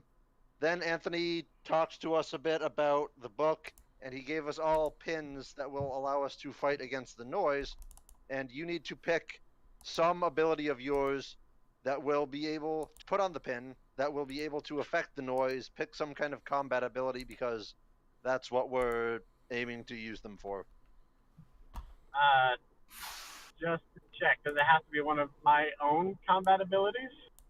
Yes, it would have to be. It would have to be something you can do to influence the noise, and the pins will allow you to make it actually affect the noise. Damn, I thought the pins actually gave you an ability. Damn. Learn magic, learn fireball. Yeah, I'm not sure if that's an option for me at this point. Anyway, well, I mean, I may as well do the one thing that's worked for me. I don't know if it'll work on the noise, but worth a shot. Okay, so yeah, you can put that on there. What does it look like? His? Yes. It looks like three Aircraft? electrical shocks. Okay. What the heck? Interesting.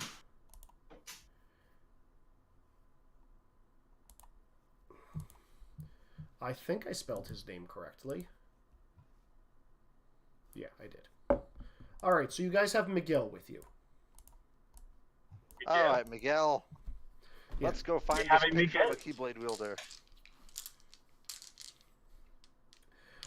John Cena, Kenai, and Coda are also going to be coming with you. We have a very odd group with us. Yes, notably they did not get pins. Why not? Because they're not PCs, and Anthony did not have any more to spare. Also, I don't think they came with you to look at the tournament. They kind of just waited in the foyer area. Just to check, it's 10 Pin Slammers was the tournament, right? Yes. Yes. Except Okay. you can listen for more details. There were energy blasts and the like. It was kind of cool. And not at all drawn out waiting for Mute to show up. No, not at all.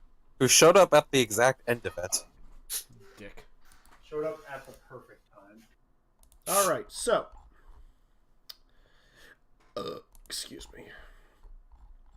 I'm just going to move Coco out of the way. I'm just going to assume that Coco is always going to be with Mute.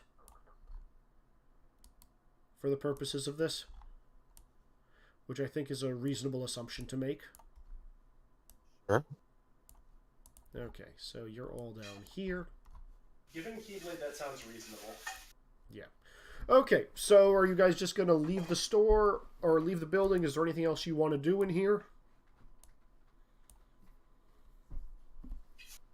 I I don't assume think there are so, no and I want magic to figure out shops. what's going on with the Merle. Izzy, I assume there are no magic shops that cover actual magic and not like what modern day humans think of as magic. You will see a couple of magic shops that have like crystal balls and whatnot on the inside, but you're realizing they're not, and you're like, oh, this is fascinating. But like, Dr. Boy and Webby and Mute will very clearly, and Orion for that matter, will know that these are just, toys with batteries in them. Oh, okay. Batteries. That's disappointing. If they're not they're powering magic thing off batteries. Wait, there's no magic. Never mind. This is just disappointing. Yes, that.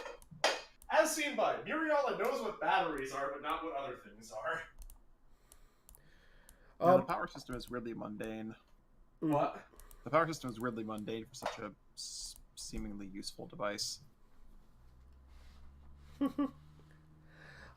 So Miguel is going to lead you guys to the front door, and he's going to say, look, in case something happens, and he is then going to give you guys directions as to how to get to the cafe, where this mural is painted that has that Keyblade on it. It's like 3 blocks away. It's effectively running straight down past the Monopolist shop that you guys crossed, and heading in the opposite direction towards an alley. When you get to the end of that, you hang a left, then a right. I'm not going to remember that. Mute has perfect memory. He'll remember the directions. That's how I'm ruling that. In case you guys get separated. So don't ditch me. Okay, so as you guys look outside, and the noise is not standing by the entrance anymore, but if you peek around, you can clearly see this stuff flying up, down, and left and right in the square that is outside of this building.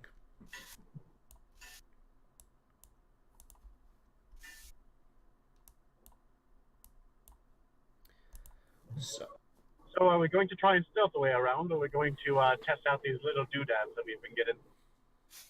Clearly stealth away. Clearly.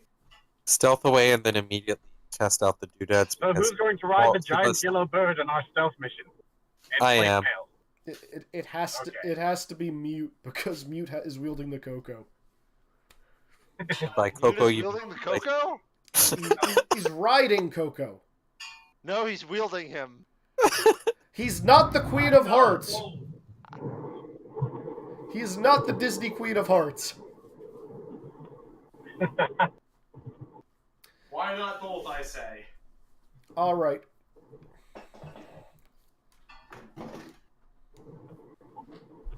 All right, I would like everybody to make a stealth roll. Oh, that's gonna Fail. be great. I'm just gonna be riding on someone, so what does stealth default to again? Dexterity minus... Dexterity or IQ minus 5. Ah, right. Nope. Oh, Oh my god! I actually passed by 1 then. No, it doesn't matter! It does not matter! I passed by 2, but yeah. It does not matter. Yeah, Sean has given us our result. Okay, hold on. I'm sorry. No, there's one thing. Frost noise falls from the sky on us. Of course, Mute is the one making all the noise. He's sitting on a giant bird, so you're all wandering outside, and then Mute, of course, just does the achoo! And all the noise starts flying towards you guys. And let's see, since seeing as what your party is currently comprised of, you guys can either get ready for a fight, which is inevitable because they're all dropping around you, or John Cena. I mean, how much FP have I recovered? You should be at full. You should be at Yeah, full. we spent a while in that store. Like, everybody should be at full FP. You guys have been in this world for at least an hour. I'm gonna summon the Flame Whip. I'm going to summon the Grim. No, you're not. Why not? Because true to fucking form... I need to stop saying his name, I really do. John Cena! Did John Cena just win the fight for us? John Cena rolled a 4 to, like, pick up part of the sidewalk and throw you guys. John Cena! Ba-ba-da-ba!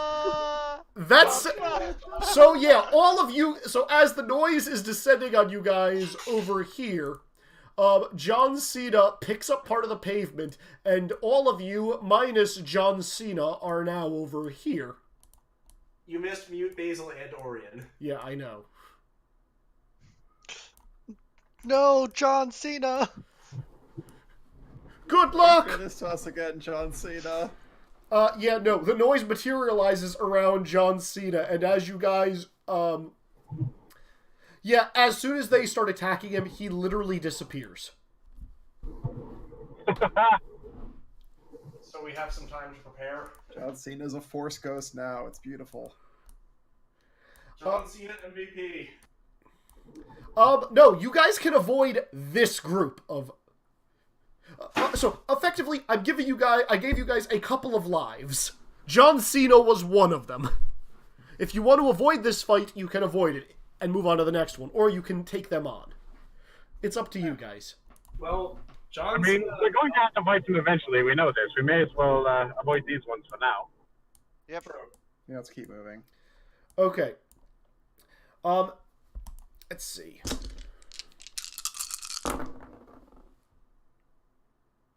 What the fuck, Dice? Do your dice hate us right now, Izzy? I just rolled Snake Eyes. Again. So that's either a yes or a no. So as you're running down the so you remember how I said that you're running past the shop that had Monopolis in it? Yep. So you guys have a option. There is a grouping of these guys appearing right outside of Monopolis. You each can try to make me some kind of dodge or evasion check to get around them, and you will be in a fight. But because of how the dice rolled, if you do end up in a fight, you can always choose to escape through the doorway to Monopolis. Is that where our objective is? No, it is not. It is about halfway. It is a good, like, 1/3 of the way to where you need to go. And how many of them are outside of it? In this case, it would be, let's see, there are, it would be 2 of these and 1 of these. So these 3. So you guys can choose to dodge around them to continue down. If they catch you, you're going to be in a fight, but then your option is either fight them to continue onward or duck into Monopolis and wait for them to go away. I can almost guarantee I'm going to fail my dodge check. Yeah, I feel like we should just go with ambush them instead. Yeah. Okay, you can do that. If everybody is on board with that plan, we're jumping into turn orders then. All right. Start on the right side, All right. and then move up that way. Hold on a second. Like, hit them here, and then swallow the rest of them up by moving that way. Is that a plan? Yeah, Webby draws this out on her hand. All right. Let's see. Is everybody have keen-eyed? The noise is not here. All right. So since you guys are actually engaging in combat, the noise transforms. What? What? Since we're actually engaging in combat, it's my turn. So I guess I start prepping Meteor. Oh shit, there's a shark. So the one that looked like a pair of jaws becomes a shark. This one, Cutting out a lot, Izzy. sorry. And then you get one of these. Actually, no, you don't get that one. You get 2 of these. I like the kangaroo better anyways. You get two. You get 2 kangaroos. Oh boy. Victory for us. Okay. So let's see. Oh, hold on. I need to actually add them to turn.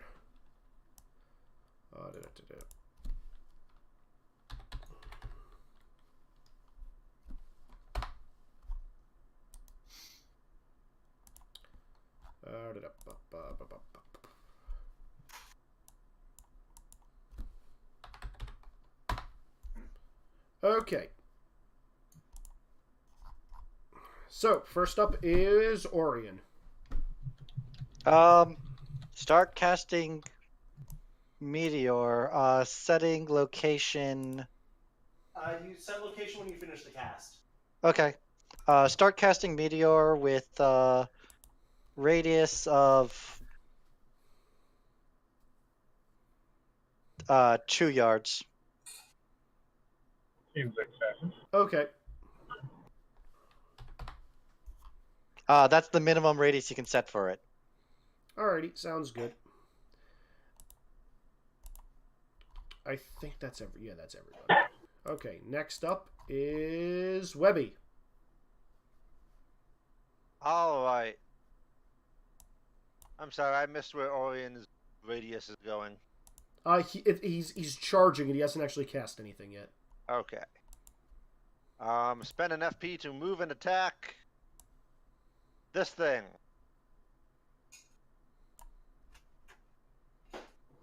Okay. Roll it. Go Keyblade Strike. That exactly hits. Okay.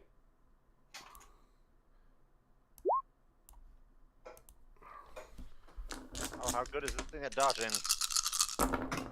Oh wait, that's Orion. Why is Orion rolling? Because I had to roll to make sure I cast my spell. Yeah. Oh, okay. Uh, For a second there, I thought that was Izzy's dodge. no, it does dodge though. Who? Wow, I'm getting all of Orion's luck tonight. That was a surprisingly good dodge.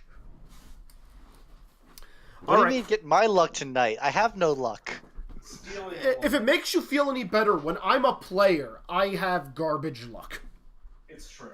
Like Sean and Dan can attest to this. Yep. All right, Legrim's not out yet. Coco is maintaining mute and will do as Wex would normally do. Empathetic bond to mute. Do you want Coco to move somewhere? If you were right. Not yet.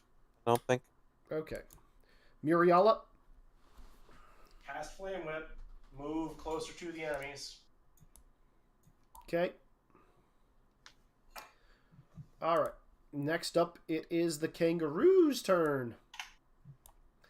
This one is going to... Oh, wait. I did crit. Oh. That just means I don't have to pay for it.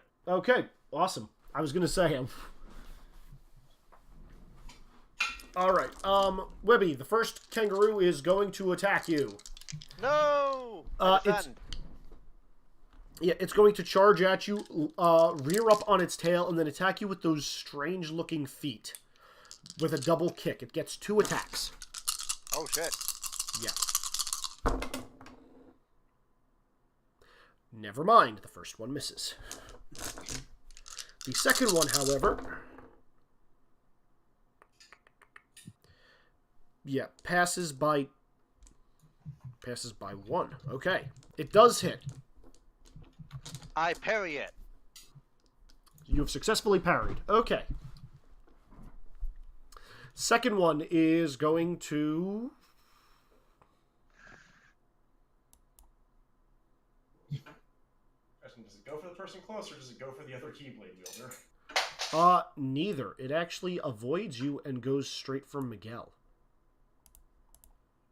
That dick.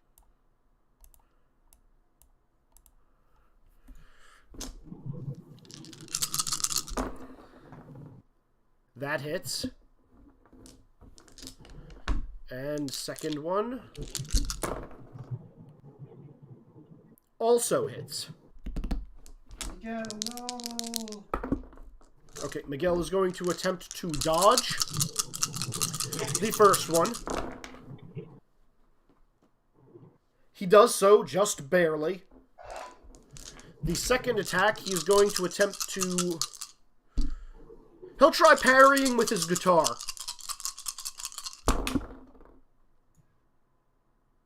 Okay, yeah, also successful. Guitar is best weapon. Okay, wow, I am actually shocked. Like, and he has a really shitty parry, too. But he rolled a 6. Sometimes 6 happens. Yeah, Mute, your go. Summon Legrim. Consider Legrim summoned. Let's see, Kenai and Coda. They're gonna rush forward and attempt to... Kenai is going to try scratching this thing, and Coda is going to turn into a ball and try to confuse it. Their attacks don't seem to do anything, because they don't have pins. Yeah. Miguel's go. Don't use normal pins goes. Yeah, Miguel is gonna hold up his rainbow pin.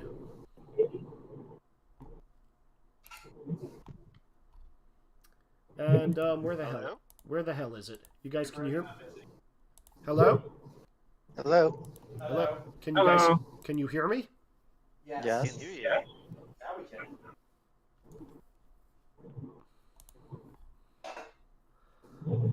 Alright, and, he holds up his rainbow pin, and in a flash of rainbow light, this thing comes screaming from the sky, quickly attacks this thing, and then flies off.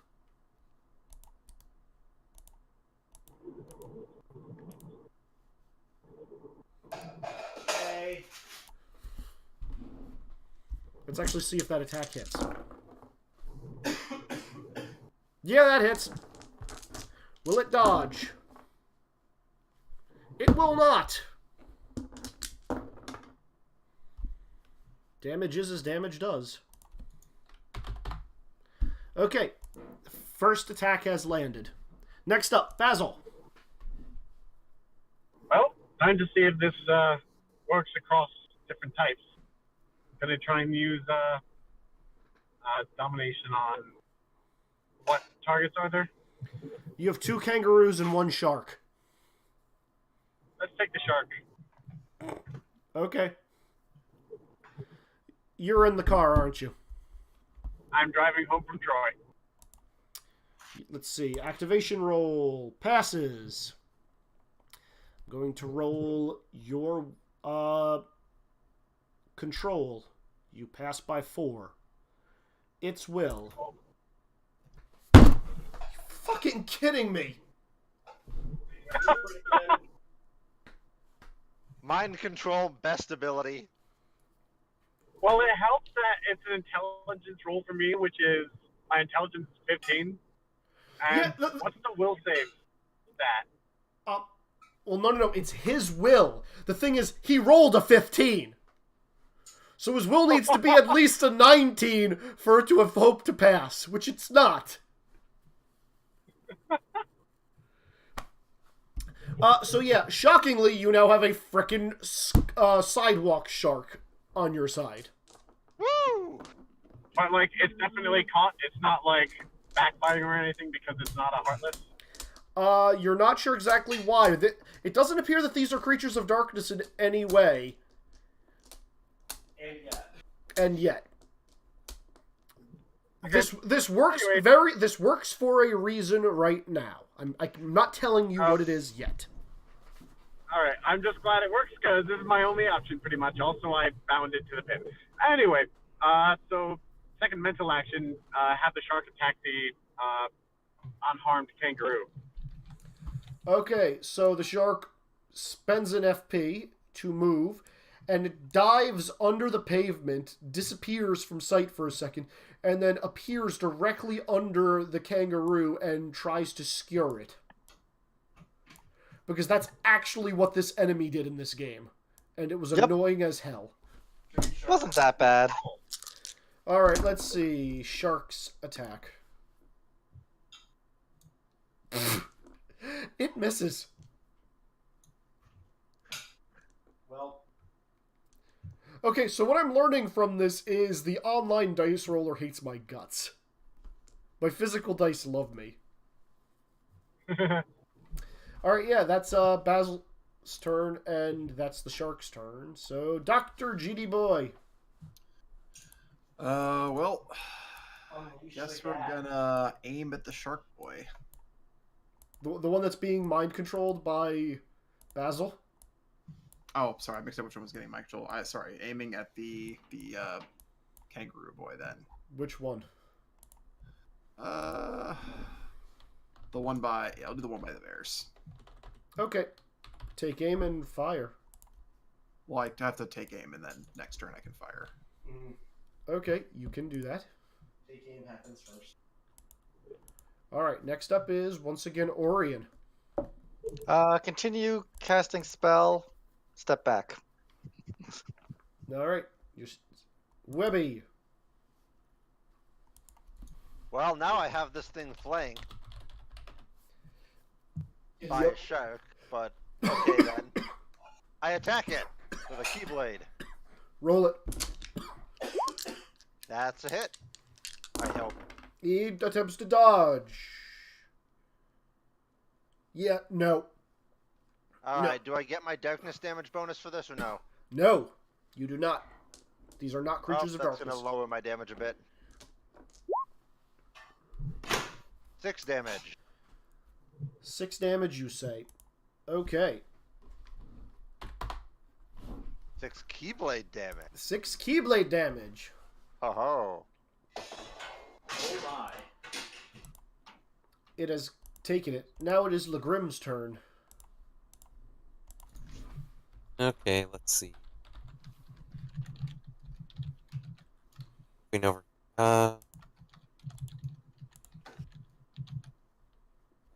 Two yard burst here. Okay. That doesn't hit Webby, does it? I'll do it centered on the shark. That way it doesn't hit Webby. Okay, because she doesn't actually give a crap about the shark. Hmm? Because she doesn't give a rat's ass about the shark. Well, she wants both of them dead. That's a pass by 0. Okay. Basil, are you going to have the shark take the damage, or you want it to dodge? Yeah. Yeah, you want it to dodge, or yeah, you want it to take the damage? Yeah, I'll just have it take the damage. Okay then. So, Son of a that kangaroo bounces out of there. fuck, damn it. That's the one I wanted to hit more. It was moreover just the thing of make sure not to hit Webby. How much The damage? Grim's probably 9. The Grim's probably going to stop caring about that soon. Yep. Okay, yeah, that shark is beefy. It is fine. Next up is... Do you want Coco to move you somewhere? Yeah, next to the kangaroo. 1? Next to the kangaroo 1, yeah. Sure. Okay. Actually, you could just move yourself. Oh, I'm not on top of Coco. You're Okay. on top of Coco, but you're just... You don't have his thing. Yeah, I moved him out of the way. Alright. Next up it is Muriala. Alright. Well, I can move to a flanking position, can't I? I mean, in theory, you technically already are sort of in a flanking position. Can I move to a better one? Yeah, you can 5-foot step, totally. Use the flame. Well, no. Who am I kidding with this? Yeah, use the flame whip. Sure. Can I hit? That is the question.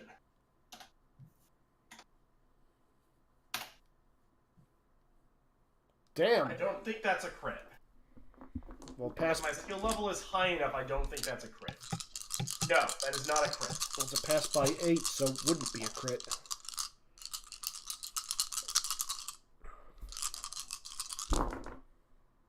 No, a 3 or a 4 is always a crit. But that Yeah, but that's a 5. Yep. It dodges. Okay. Stupid kangaroos. Frustration slowly building. First kangaroo launches itself high into the air, spins into a circle, tucks its tail between its legs, and then butt drops, similar to how you would see Yoshi in Super Smash Bros. Right here, hitting Miguel, the 2 bears, Muriala, Mute, and Coco. What did we... Can we roll a defense or no? Oh yeah, you guys can... This is unparryable. Oh, Can Coco roll dodge for me? No, you're rolling dodge because Coco's not here. dodge and retreat. Can I retreat as well or not? Yes, you may dodge and retreat. Okay, dodge and retreat will let me. Oh wait, hold on. Never mind. What? That was a crit. Oh, it rolled a crit to hit us? It rolled a crit to hit you guys, which means you guys don't get a dodge. You are correct. Damn. Sad face. What is going on with my dice tonight? Okay. You guys are just getting shat upon. I apologize. What did you roll for the critical hit effect? I didn't even pull open the critical table. I have it up right now. Okay, critical hit is 7. 7. If any damage penetrates BR, we have a major wound. Ooh, this is gonna be nasty. Yes, it is. How many targets was it managing to hit with this? 5 on the screen. I'm assuming Basil is on Orion because of where you're placed. Oh, wait, I'm sorry. That should be there. Still not. There you go. There we go. Actually, Yeah, Give me like, control over it. I'll move it.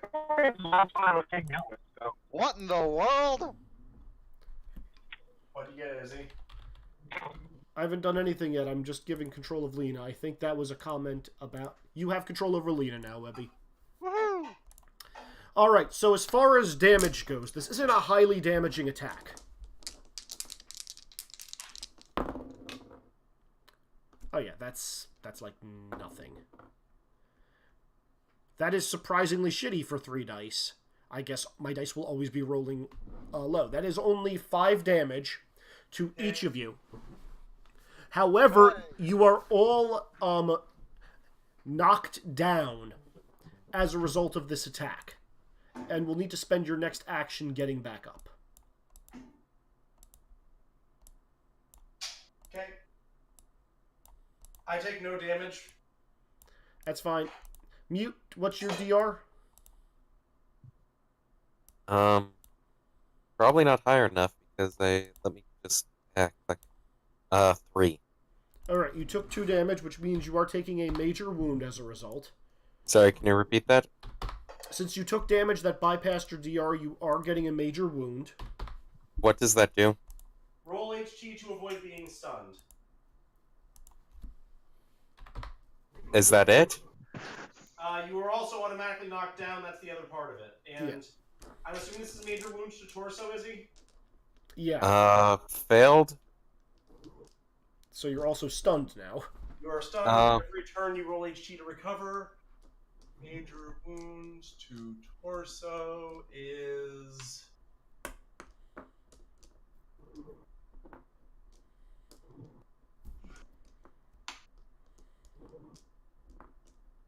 Actually, Izzy, what limb would this be? Torso's not an option. Let's go with Mute's left arm. Arm. It's basically broken. You cannot use your arm to carry anything. Alright. So your offhand is now broken, Mute. Is this something anyone in the party can actually fix? When we're not in here, maybe.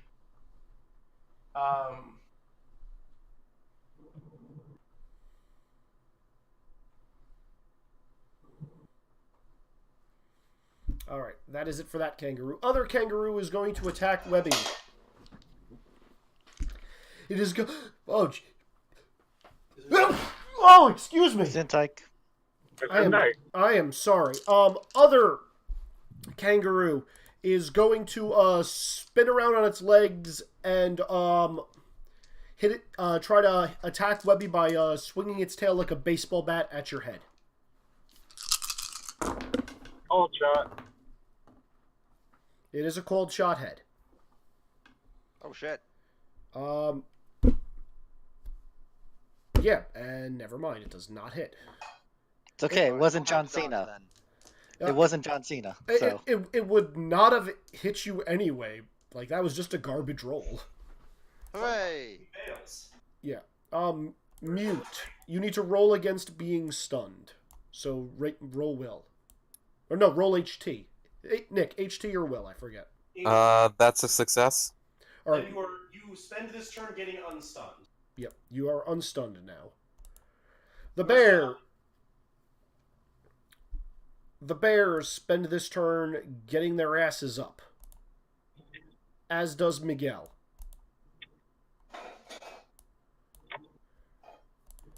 Basil. Yo. What are you doing?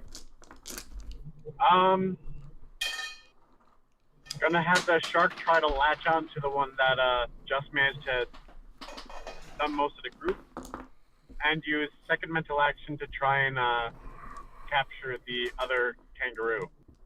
Alright, do you want to... Okay, is it trying to bite the kangaroo that's attacking Webby or the one that's in the group, and which one of those two are you trying to dominate? I'm going to try to dominate the one that attacked Webby, and the one that did the ground pound with the area effect, I want to have the shark latch onto it. Okay. The shark does not have the ability to latch on. It is just going to take a bite out of it, and then it is going to disappear back into the pavement. Fair enough. Shark will attack. I will roll that publicly, because it is you. Shark! Does it dodge? Who's got the critical failure table opened? I do. 10. Oh, wait, actually, sorry. Wait, critical failure for dodge. Sorry, never mind. You could probably translate into critical hit. That's just nothing special happens. Nothing special happens. Cool. I'm sorry. You drop your weapon if you had a weapon. Can it drop its legs? No. Ooh. It trips. Shark bites. Okay, now I can only roll 6s. Well, that's the thing. Yeah, wow, okay. Wait, was that a critical fail to damage? No, that was a critical fail to dodge. Okay. Okay, this thing took a bite out of it to the point where, like, it's missing part of its hind legs. Say what? This kangaroo is missing part of its legs. Oh my. It took like a large bite out of it. Kangaroo number 2, Basil, I'm rolling for your activation now. Thank you. I believe I need to check that, actually. It has to be, it's a pass of 14. Check is 14. The check is 14, then that was a fail, because everybody can confirm that was a 15 I just rolled. So, yep, sorry, does not activate now. Yep. And I'm just staying with person, because yeah, no physical action, because staying next to someone who can do it faster is a good idea for me. Fair enough. Dr. Boy, your go.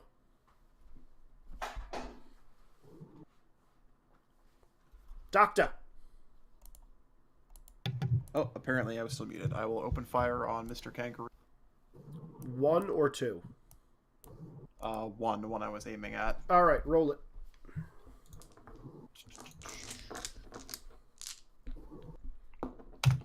Alright, with the aim bonus, that's a pass by 6.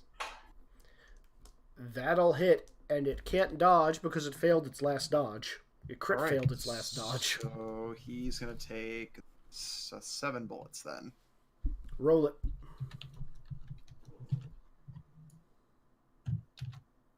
Alright. 1, 2, 3, 4, 5, 6, 7. These are all piercing plus. So, can you explain to me why you're rolling 2d1s? Oh.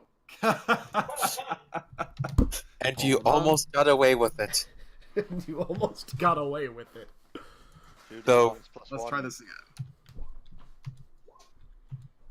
Probably would have worked if he'd rolled 3d1s. The first one you rolled was still 2 1s! What? God damn it. That's incredible. Okay, so 3, 11, so it's... Okay, so... Okay, it's gone. This one is just gone. Orion. Continue casting spell. Step back. Shouldn't this have gone off already? No, it's a 1-minute spell. Oh my One god. minute? Why did you try to cast That's a alright. 1-minute spell in combat? That's the only spell he can use. Why would you put that on your as your only offensive No, action? that's a duration 1 minute. The cast time is 1 second. What? Duration is 1 minute. Your cast time is 1 round. That's much more reasonable. That is much more reasonable, yes. Like, a spell that takes a minute to cast in combat is functionally useless. Yeah. That's it. Unless it's like some kind of ritual spell that, you know... Which is not a Like, all you combat would spell. do there is cast it as an ambush. Yeah. Alright, I'm assuming you're gonna let it loose, Orion. Yep, I'm going to let it loose on, which is the ping.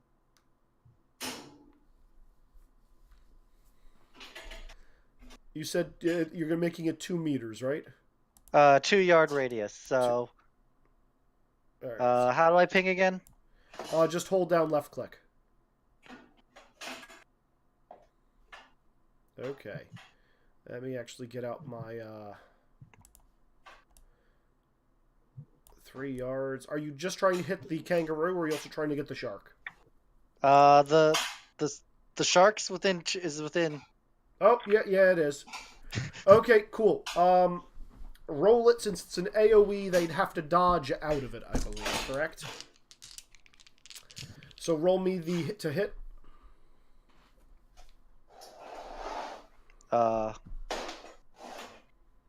You just need to roll to successfully cast. Which I already had done. Oh, okay. Your penalty for this is the distance from the nearest point of the AoE. Okay. Wait, what does he use to hit then? No, it automatically hits. It's a giant AoE. Oh, okay. If you fail the pass check because you tried to cast it from at something too far away, then you failed the task check. Alright, well, they're going to try to dodge out of the way. Never mind. Kangaroo is stuck in it. Basil, are you going to have the shark try to dodge out of it? Yeah. Okay. Try and get a little more usefulness out of it before that happens. Surprisingly, the shark manages to get underground for that. By literally the skin of its teeth. How much damage was it, Orion? 13? Yeah. That is enough to get rid of this thing. As a note, you should draw the area on the map because it's going to persist for a minute. Alright. I can do It's a that. really good spell. So it was originating from here, and I believe it's if I hold Alt.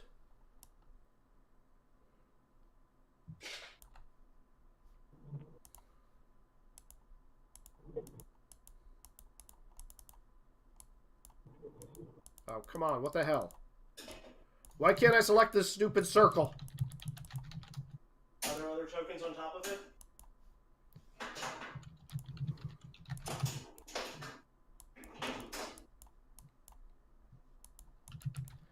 You know what? Screw it. It's somewhere down there. You guys still have a shark, but it's friendly. This combat is over. I punch it. Oh. By the way, none of these enemies gave Lux. Obviously. Boo. I mean, we They didn't- gave nothing and they broke my arm. Yes. They didn't even drop any clothing. They dropped nothing. I perform first aid to Splint Mute's arm. None of them dropped a pin for us? No pin. The shark is still... Man, I need some ramen. Yeah, the shark is still with you guys if you encounter something else. Or you can kill it. It's up to you. Actually, I take that back. Mute. Roll me a self-control check for Legrim. Oh boy. Let's see. The most fun of rolls. Surprisingly pass. Oh, okay. She Which does is kind of sad. I would have liked to see her just go, fuck it, it's dead. Yeah. Alright, so where this rectangle is on the north end of the map is where you guys would see is the Monopolis building. Is that where the picture is? No. That is, again, the 1/3 point. Gotcha. So I grab something and I splint Ute's broken arm. Oh yeah, no. There's like big city trash. There are like broken parking meters, some parking cones, broken car, and some trash cans that have been destroyed in the environment. Perfect. I use trash in medical procedures. Excellent. Mute. Pass by 5. Cool. Mute. Roll HT to see if you contract syphilis.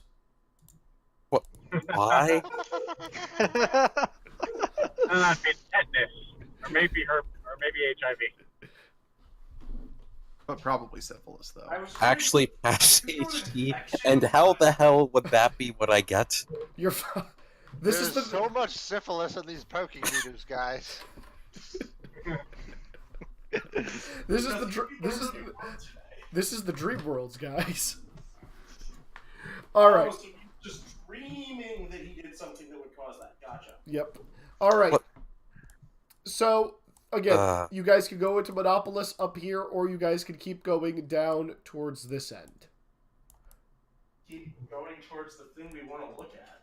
All right. Yeah. All right. I would like everybody else to make me a stealth check, please, or everybody to make me a stealth check. Also, Wow, I passed something. I do need to go to sleep soon too. I know. Yeah. Pass. We're rolling stealth again. Yep. Fail. Probably fail. Surprisingly pass. If you don't have it, it's Dex or IQ -5. Surprisingly pass. Yeah, I think everybody except for Muriala. Oh, I actually do have stealth. That is a pass.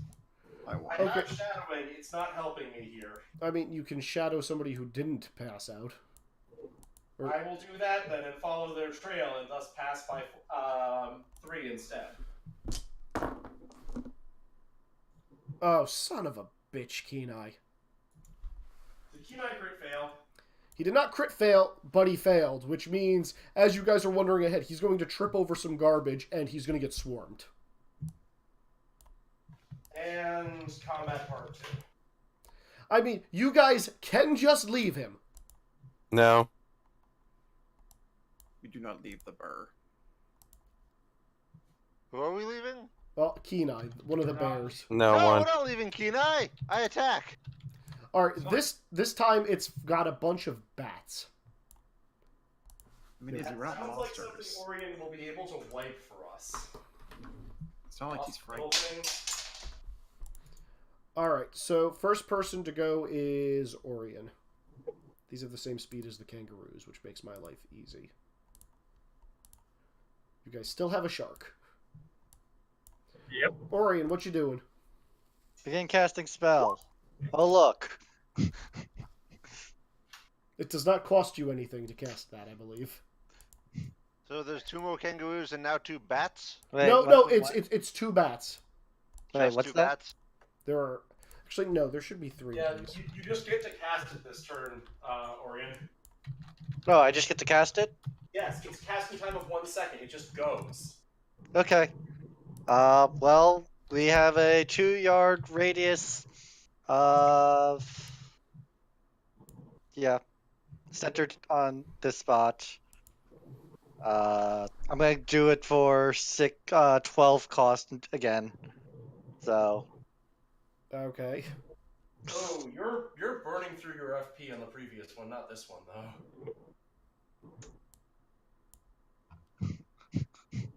And fight's over. Okay. Let's see if they have. Let's see if the 2 on the outside have a chance of dodging out of this. Because these aren't the ones that can dodge. These are the. Nope, that fails. That fails by 2. Does this one pass?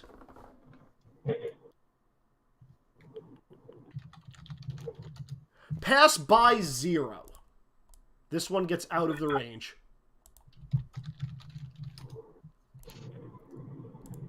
Good lord. Okay. I did my job.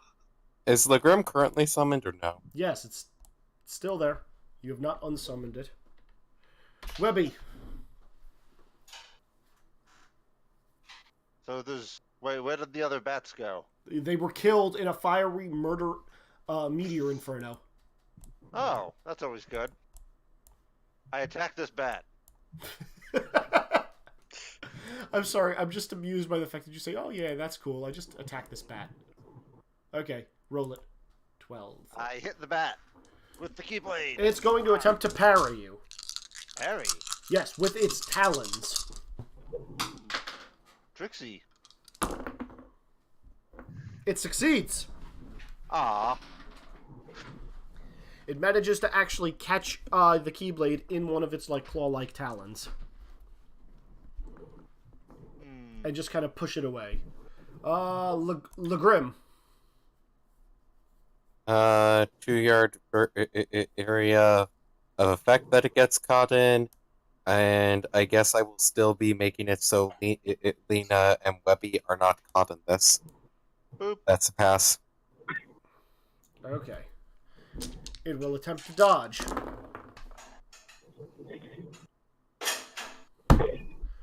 Okay, never mind.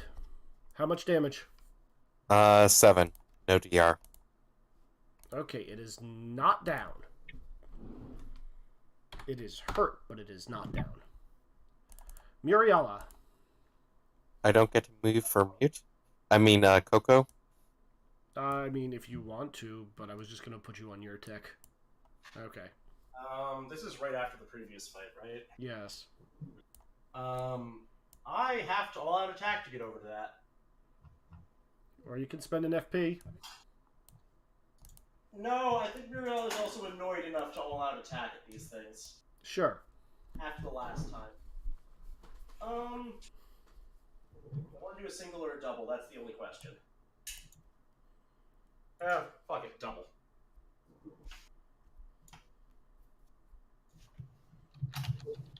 Hit. Gonna attempt to parry. Of course it is. First one passes. But do both of them pass? Second one does not, because it's still at penalties from previous attacks that's parried. Burning everything. 14 energy damage. It's fire. I bet it is. Does not seem to be bothered by the fire. Mm-hmm.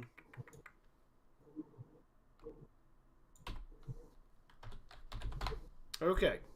Still up. The bat's turn. Bat is going to circle and fly high in the air, and then go screaming across the thing as it echolocates, hitting Miguel. Why are they attacking Miguel? Yeah, popular target. Apparently Miguel is quite punchable. Are you fucking kidding me? Did you just crit him? Yes. Pull up the critical hit table again. I never got let off it. All right. The critical hit roll is going to be... Oh, fuck you, dice. A 4! Target's DR is half. Oh, convenient. He doesn't have any. Oh, okay. That's not so bad, in a way. I mean, he's at less than half health right now because of the previous attacks. That's enough. Is he down? The thing is going to go screeching by and claw at Miguel. Miguel's body is going to go limp and horizontal in midair, and then he's going to kind of just float towards the sky, and his body is going to dissipate. What? Holy shit. So as this bat flies screaming past it, doing a flyby attack, as it claws at Miguel's face, Miguel is going to kind of fall backwards, the way you would expect someone to, like, fall into the water.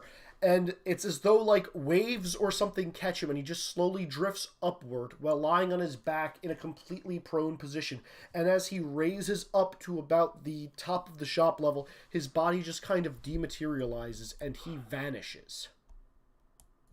No, Miguel! Well, there are several things I think very unusual about that. Is that how people die here? Don't know. This doesn't... We kind of need to leave the book soon to see if I can figure out what happened to him. This is bad. In any case... Izzy, what the hell with your dice? I don't know. Like, I am guessing these are not supposed to be, like, end bosses to us, which is what they have been. No, they're not. No, these guys are, like, actually, like... The hardest enemy for you guys out of the group you have fought thus far is supposed to be the frickin' shark. I mean, to be fair, it sounds like Miguel had no defenses. Yeah. But, like, I don't... I don't roll average on my physical dice. I either roll extremely low or extremely high. There's no middle ground. You'll notice that whenever I'm commenting on whether or not you hit or not, I don't really have to do math. I just see a bunch of 1s or 2s and I know they're good. Alright, Mute, it is your go. So I move on Coco's turn, then I can attack on my turn. Which means since they are between me and Coco, I can never actually hit. I mean, yeah. You can always ask Coco to delay until your turn. I guess so. I was hoping that they had the, I was hoping they weren't the kangaroo speed. But yeah, that's what I'll be doing. I'm not doing it this turn. Alright, yeah, Kenai is gonna kind of one. Coda is gonna try to jump up and swipe at the bat. It does nothing. Basil! Hi. What do you want to do? I'll get inside. Let me see. It's a bunch of bats right now? It is one bat. It is one bat. I'm gonna have the shark try and go all great white off of that seal island, and do a full breach attack. Sure. It dives under the pavement and comes up and swipes at the bat. Then we will have it roll its attack. Yeah, that hits. Hooray!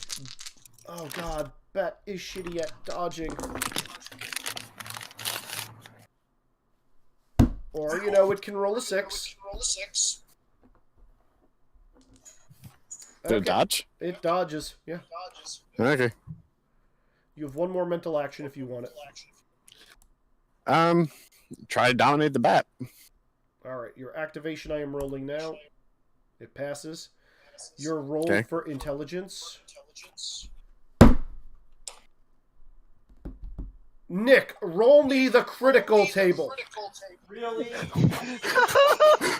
I rolled this one publicly! It rolled... It has a skill of 15. That's actually a really high skill. Oh, this is an ability. I think it just means he auto-dominates and there's no counter. Oh. Yeah, no. That just means there's no resistance to all this ability. Congratulations, you now have a shark and a bat. Wow, this is a bit of surf and turf. Have them kill each other. Later. Use the bat's echo's location so we can just stealth out of here. Actually, can I?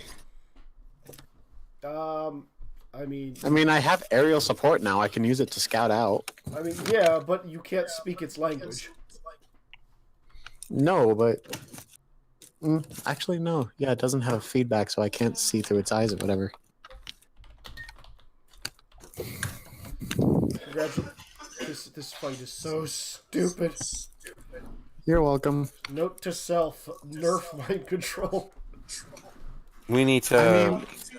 If you... I never got a chance to find out if it worked on nobodies. I know you didn't. I mean...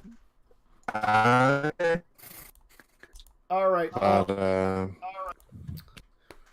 Izzy, for mind control, they probably should be getting a periodic check to throw it off. But... Oh no, the shark was getting at the beginning of each fight. Problem is, shark is not smart. You get +1 for every successful check usually. Still. You know how I was saying I either roll really good or really shitty? Yep. Yeah. No, that's what I mean. Is there's a max duration, which is basically when their skill hits 20 or something. Yeah. Oh no, you guys are going to eventually have to deal with this shark. You're probably going to have it around for one more fight if you guys don't manage to avoid the next fight. In any case, you guys go down this street. Miguel is no longer there, but fortunately Mute's still around and he remembers the directions. Do you remember what those directions were, Mute? Yes. Alright, so at the end of the street, where do you go? Whatever my memory tells me. Cool. Good answer. Right, then left. Excellent answer. And you guys come up upon the cafe. This is taking a few minutes. Are you guys going to dispatch the bat and the shark before then or after? I think if we see that the cafe doesn't have any noise around it, dispatch them then. Hello? Well, it's taking... Yeah. There is one noise standing directly in front of the cafe.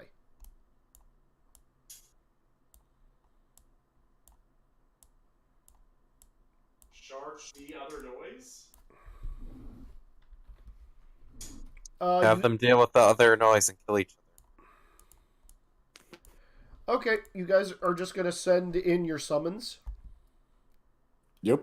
As soon as you get close to that noise, it transforms.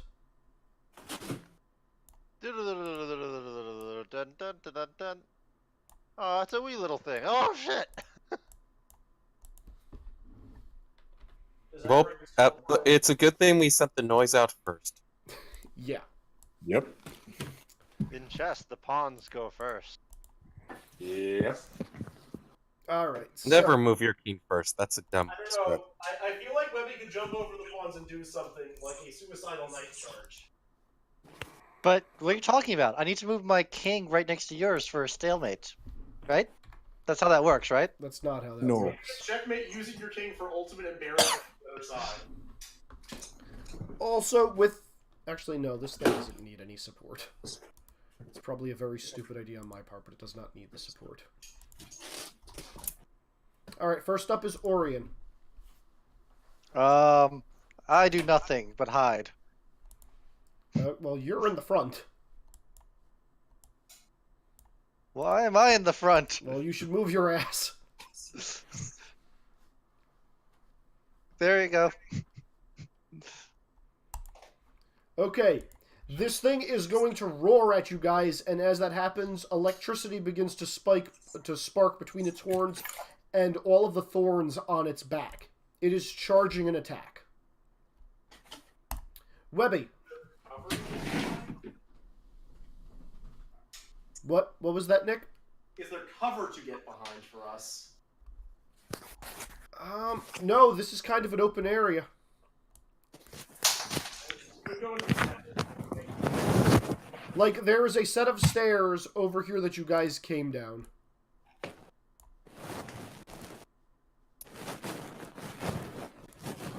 What the hell is making all that noise? Devin, whatever you're doing, stop it! Sorry, I put it in my pocket for a sec. Forgot I had it on normal. Yeah, you guys came down this set of stairs over here, and the cafe is, like, directly behind this thing. Alright, so it's just the one noise, though, right? It's just the one.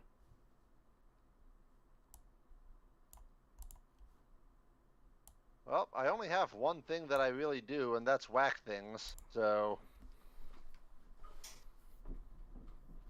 3, 4, 5, 6... Whack? Okay. Roll the whack. Successful whack. Okay. It will attempt to, I guess, parry. Does that disrupt its charge? They say it disrupts its charge. It does not disrupt its charge. Ooh.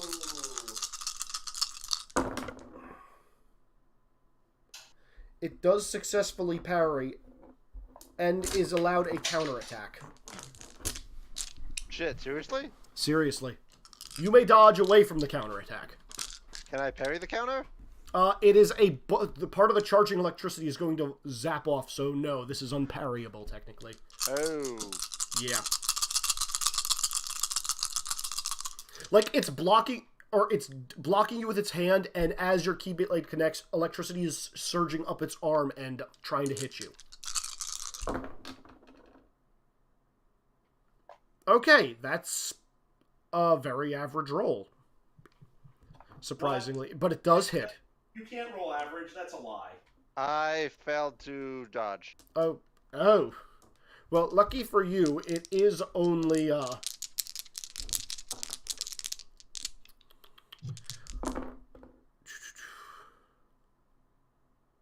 that is 7 burning damage.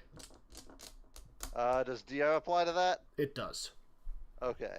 If it's electric, you only get 1 DR for metal armor. So then 6 damage to you. I completely forgot you guys had metal armor. This might be a problem for you guys. I don't have all metal armor, but... Ow. Alright, where'd my turn order go? Alright, next up is Legrim.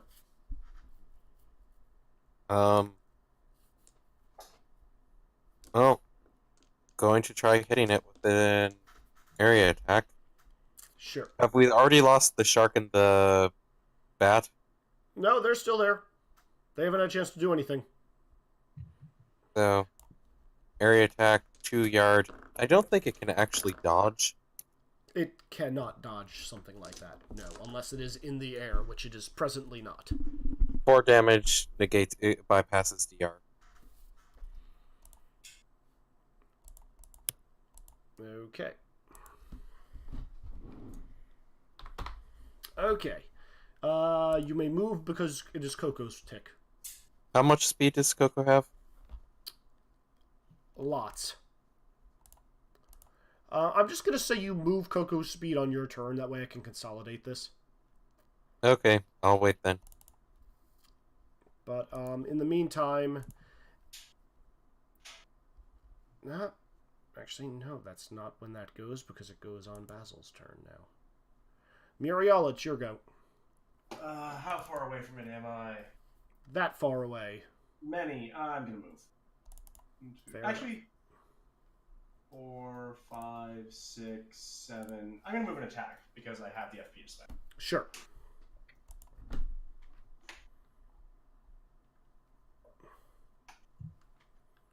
Roll it.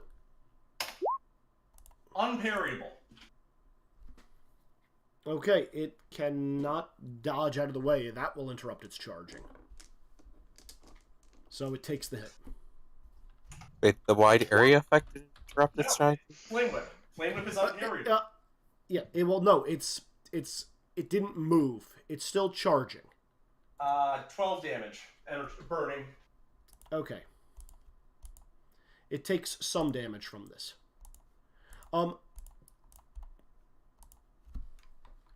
4 damage is not enough for it to like lose concentration on its charge. Oh god. Also for you, Mute, private message. Speaking of which, it's your go. Okay, wow, yeah. Yeah, no, Coco is very fast.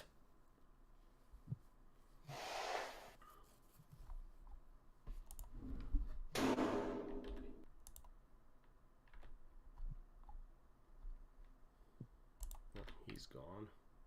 Alright, yeah, I guess that gets me all the way over there. Yeah. And I attack with the Keyblade. What is the skill for this? It can be one of many skills. The one that we're going with normally is Short Sword, and it would be at a rating of 12. Just a 12 total, or a bonus to my dex of What is your dexterity? 12? 12. Oh, 12?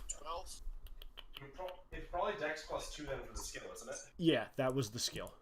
Okay, I succeed. I pass by 4. Okay, it is going to attempt to parry.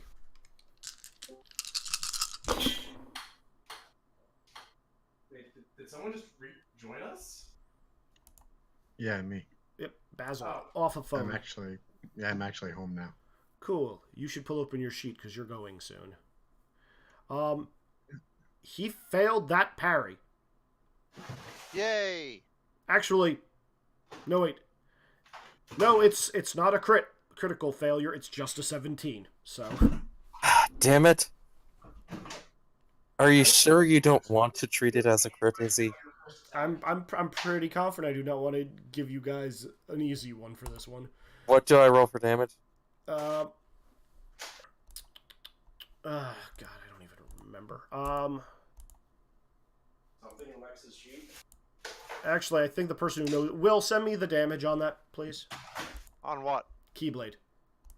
Oh, this one doesn't do special damage? Not against these things, no. It's your swing damage plus 1d6 normally and plus 2d6 against darkness. So just whatever your swing damage is. Really? That sucks. Do you want me to get? Do you have that? What's your strength? 10. strength? I So think 6. for that is 1d. Yep. Yeah, so it's 2d6 because you said swing plus 1d6, so 2d6 damage, 6 damage. Unless this thing is darkness. It is not. Too bad. Yep, no, noise does not count as darkness. Alright, Kenai and Koda's turn. They're recognizing that they are actively useless. They're gonna kind of just back away. Good plan. Basil, what are you doing? We only have the one target, right? You have one target, you also have a bat and a shark. The bat is going to attack first to try and disorient it with echolocation, That's and hopefully it'll distract the target enough for the shark to come in from below. okay, so what you're telling me is the bat is going to use its sonic attack, which it does in fact have. And the shark is just going to bite it at its feet. Yep. Okay. Roll me 3d6 for the bat first, please. And then you're gonna have to do the same for the shark. I hope my computer didn't just freeze.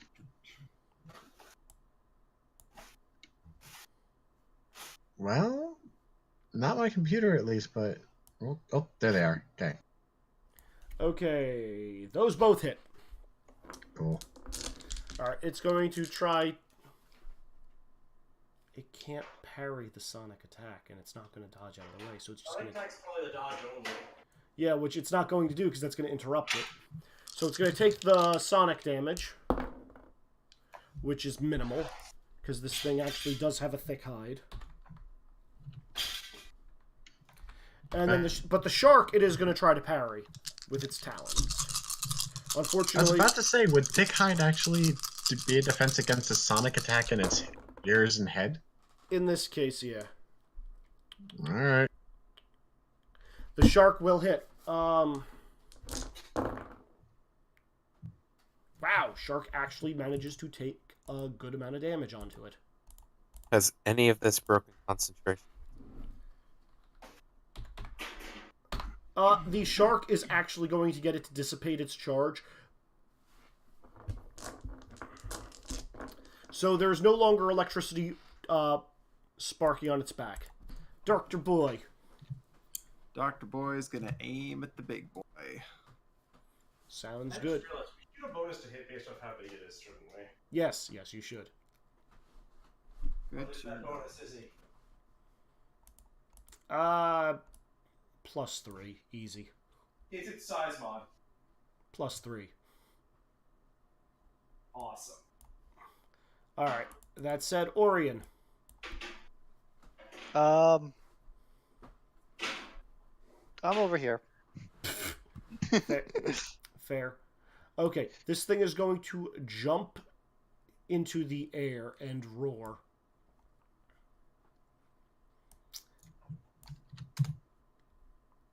And as it does so, let's see, who actually managed to hit it and deal a good amount of damage?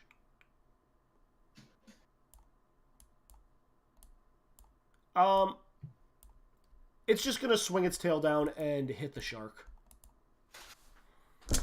That's going to be its turn. Yep.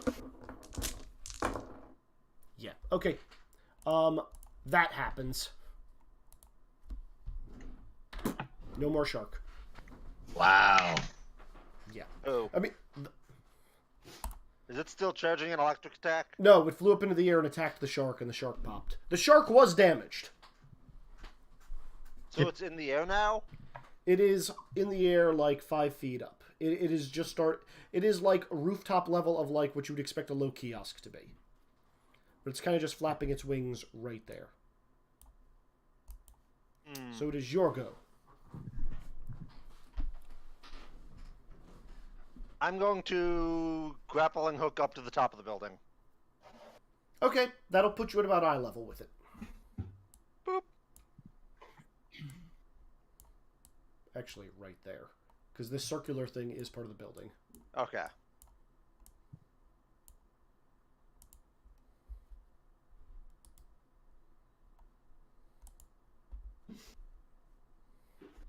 Is that it, or are you going to pay an FP? I mean, I guess that's my move, right? Yeah, Can I do anything else or I no? mean, you can spend an FP to attack as well, but it's just going to be a normal attack. Otherwise, full move is full move. Alright, I don't see any more wacky electric attacks on it. Correct? No. Looks like that is dissipated. Okay, I will try to whack it in the face. Well, in the Or butt. in the back, or wherever I can get it. In the butt. Roll it. Hit! It does not see that, so you get a free hit. Hooray! Victory to Webby. 8 Keyblade damage! Okay.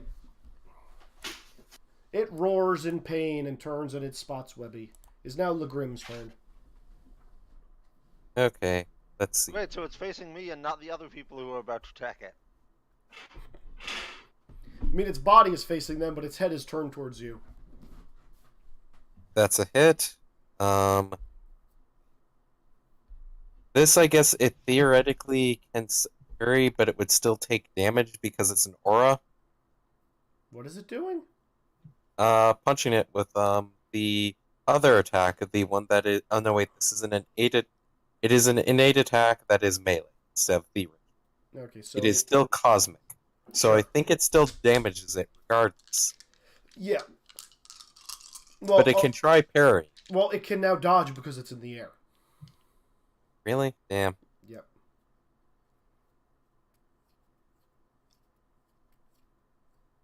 So. Does it dodge? Yeah, 4 says it dodges. Fuck. Well, at least it will take penalties the more it dodges and penalties. Yeah, exactly. Alright, Muriala. Is it within is it within, like, my being, like, 5 feet tall plus another 9 feet of width off the ground? It's like 10 feet in the air. So, Yeah, I can whip it then. I'm gonna try and move over to its whatever counts as a blind spot, because I'm, like, right underneath this thing. Sure. That is actually a good strategy for noise. And I hit. Okay, make me a stealth check real quick to see if you actually get the free hit on it so that it doesn't notice you. Nope. Okay. It probably should get a -2 plus the -1 from previous dodge. Yeah. Because flanking with webbing. It notices you, but in an attempt... See what dodging says. Okay, so we're going back to that table. Did it crit fail? Why do you keep doing this? I'm not trying to do it. Yeah, crit fail. What'd you get? Oh. Yeah. It's only a 14. If any damage penetrates DR, it is a major wound. Cool. Where are you attacking it? I will Roll hit location. Isn't it torso by default if you didn't declare? Yeah. Well, That's 4 damage? no, that was the random hit location. I think that's just torso then. That's head. Oh. Oh dear! How much damage? So if I actually hit the head with that because it decided to move its face in front of me, 7 times 4 wounding modifier. Okay, So the penetrating damage is multiplied by 4. Yep. Okay, yeah, that really pissed it off. Congratulations, you guys now have a Also, blind... it takes a major head wound? Yes, Yeah, it takes a major head wound. Congratulations, you now have a blind dragon that is going into a frenzy. Perfect! Yep. Mute. Hey, that means it can't take any active defenses because it can't see any attacks coming. You can still dodge a -4 by flying in a completely random ass pattern. Okay.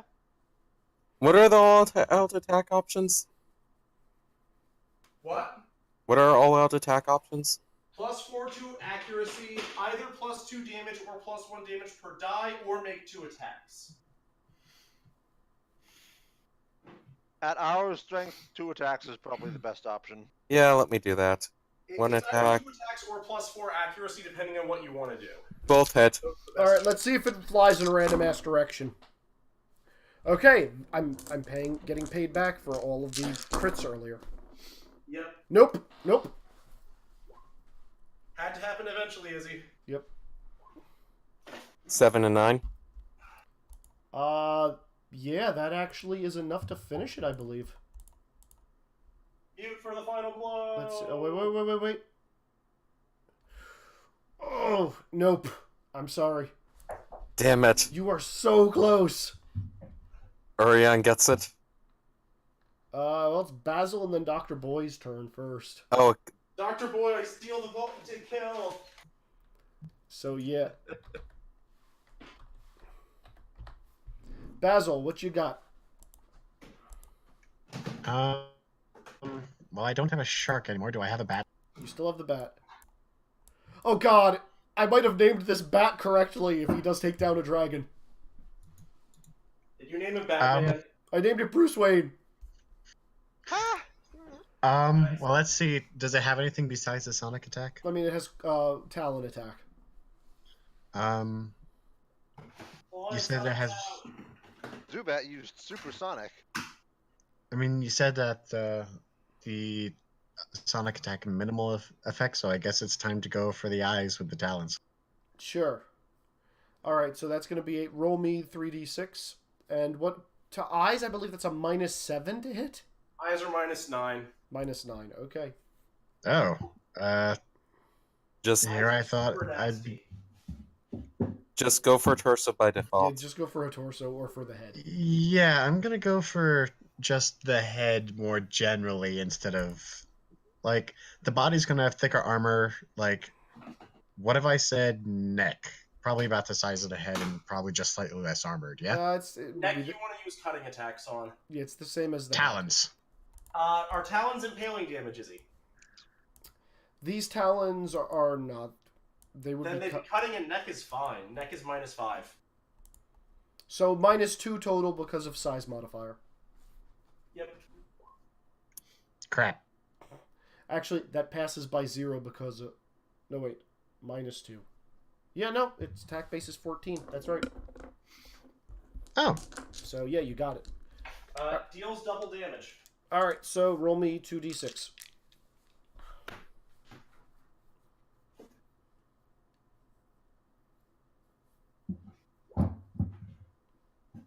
Really? One sec. 2d5s. There we go. No damage. What did it turn into? He rolled 2d5s and got 6. The sad thing is, if you had rolled the 6, you would have gotten him.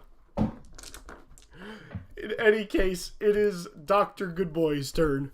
Dr. Goodboy is gonna shoot the dude. Shoot him in the face. Yeah, I'll try shooting him in the face. Okay, so What's that's the minus on that? Make an all-out attack at +4. That's Lots only of for shots. melee. Ranged is I can't do sad. that for a gun. so head is -5, but because of its size, it's +3. So it's a total of -2 to hit the head. All right. So, and I have my aim bonus, so that's good. So, all right. So I'm at a net +3 with my aiming bonuses. Full burst, controlled Full burst. burst.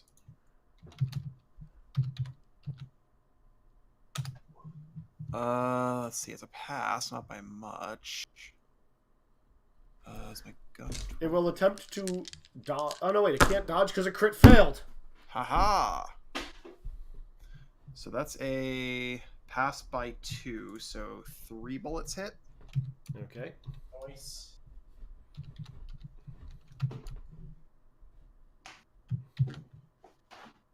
All right. There's 1, 2, 3.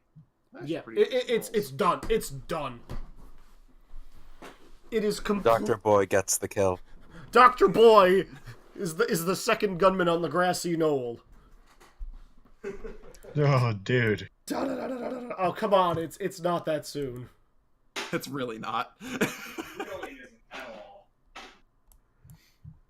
Yeah, the dragon roars with a burst of electricity as like it starts dissipating into the air. Much the same way that Miguel did. And John Cena, for that matter. Wait, I thought he turned into I thought John Cena's stealthy Visible. stealth away. Yeah, that. Crap, what did I say happened to John Cena? Oh, that's right. I just said he disappeared. Yeah. Vanished. Which means He does that all the time. He hit. Yeah, that's standard for him. Yeah. Fair enough. Okay.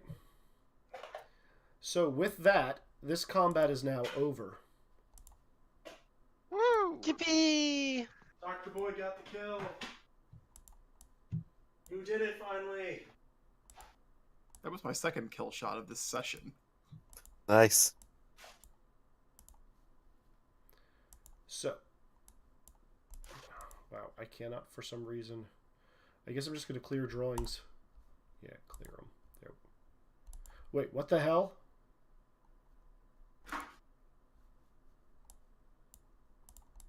What did you do, Izzy? No, Oh nothing. no, you broke it. Okay. Yeah. Oh, that's why I couldn't affect it, because it was in the wrong layer. Alright, so with that, you guys are at the cafe.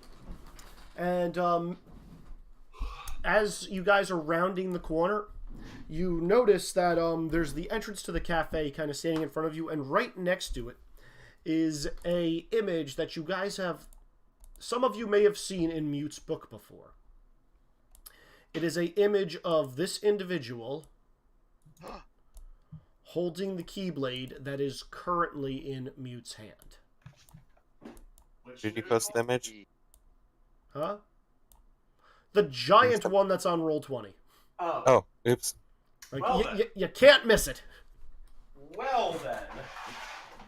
Oh, Bruce Wayne is also gone.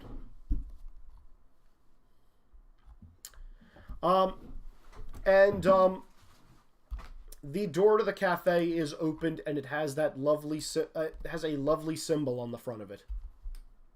What's the symbol?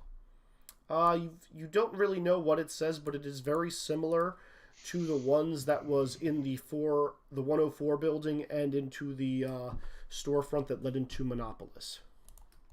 Gotcha. I mostly put there. I have to go to sleep soon too. Oh no, I Yeah. recognize. I know. Go into the cafe. Mm-hmm. Yeah, like, need more information on what's going on. Mm-hmm. All right, so as you guys go into the cafe, kind of a dimly lit little area with you know, a bunch of nice little bar stools and, you know, round tables. What you would expect from a coffee shop kind of place, you know? Mm-hmm. And there's one door in the back that is slightly ajar. And you're gonna hear and as you guys enter, you hear a little bell ring, which looking up you notice is on the door. And you hear from the back, "Oh, come on in! I'm in the back!" Go into the back.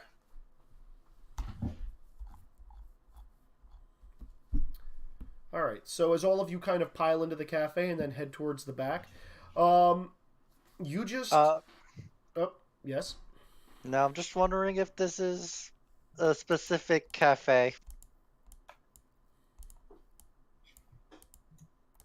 You would not recognize it in character. I know. That's all I'm saying. So as you guys are getting to the back room, there's going to be a figure sitting in semi-darkness with a single light source shining down over his shoulder, kind of obstructing him, reading a large book that is sitting that is resting on a desk with his feet propped up on it. As you all enter, the figure looks up at you and says, "Huh, I wasn't expecting you all to get here that soon." And and it is in fact this individual in this exact cloak. Perception checks all around, please. Before we talk with them, it might be time. Fail. Do the conversation next time. Oh, no. This is where we're cutting. I'm just seeing who notices this cute little bit of information. Pass by 4. Pass by 2. You said observation? Perception. Perception. Ow. Still a nope. Okay, so for those of you who noticed, the book that he's reading is a brown leather-bound book. And You cut it out for me. You broke up, Izzy. Okay. Okay. So the book that he's reading is... The book that this individual is reading is a brown-covered, leather-bound book, and the cover reads The Many Adventures of Winnie the Pooh. Of course. Are we about to go into a book within a book? Yes. I like Inception time. Where's the sound effect? We have to go deeper. Hold on. Obviously, this means once we finally get back out of this book, we'll be right where we left off, plus 3 seconds. Yeah, so that is actually where we are cutting it. And we're actually cutting right as this guy says, "Oh, you guys got here quicker than expected."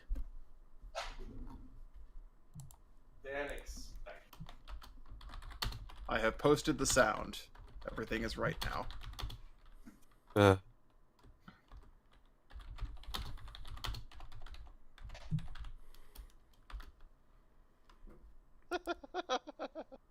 And that is where we will end this session. Oh boy.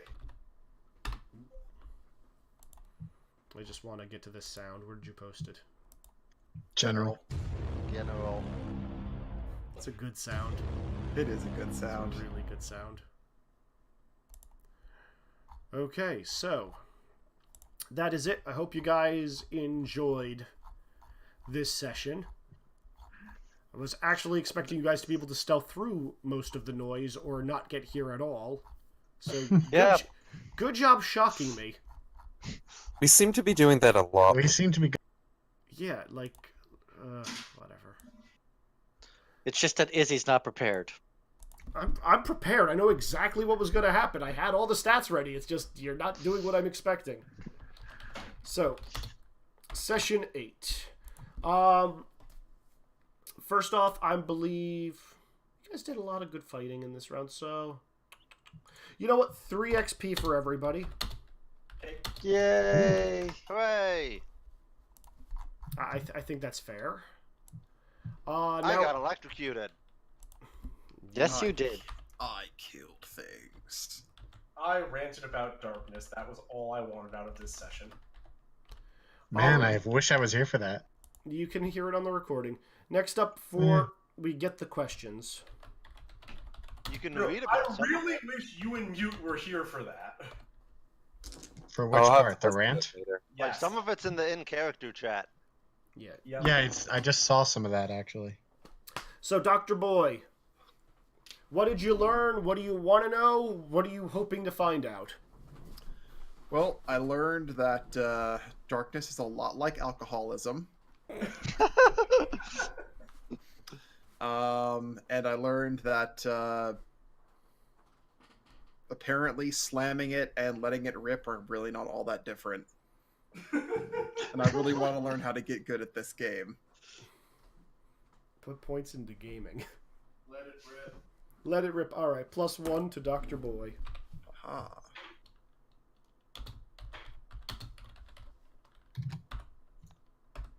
Next up, Mute.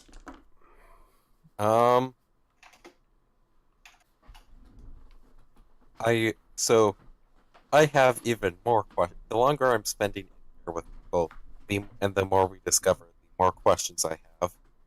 So basically, what Want to Learn is basically everything for what the fuck is going on, and I learned how we can abuse loopholes more. Okay, very good. +1 to Mute. Next up is 1, 2, 3. Basil. Let's see. I learned that somehow I'm able to dominate these strange creatures, even though they're not types of creatures.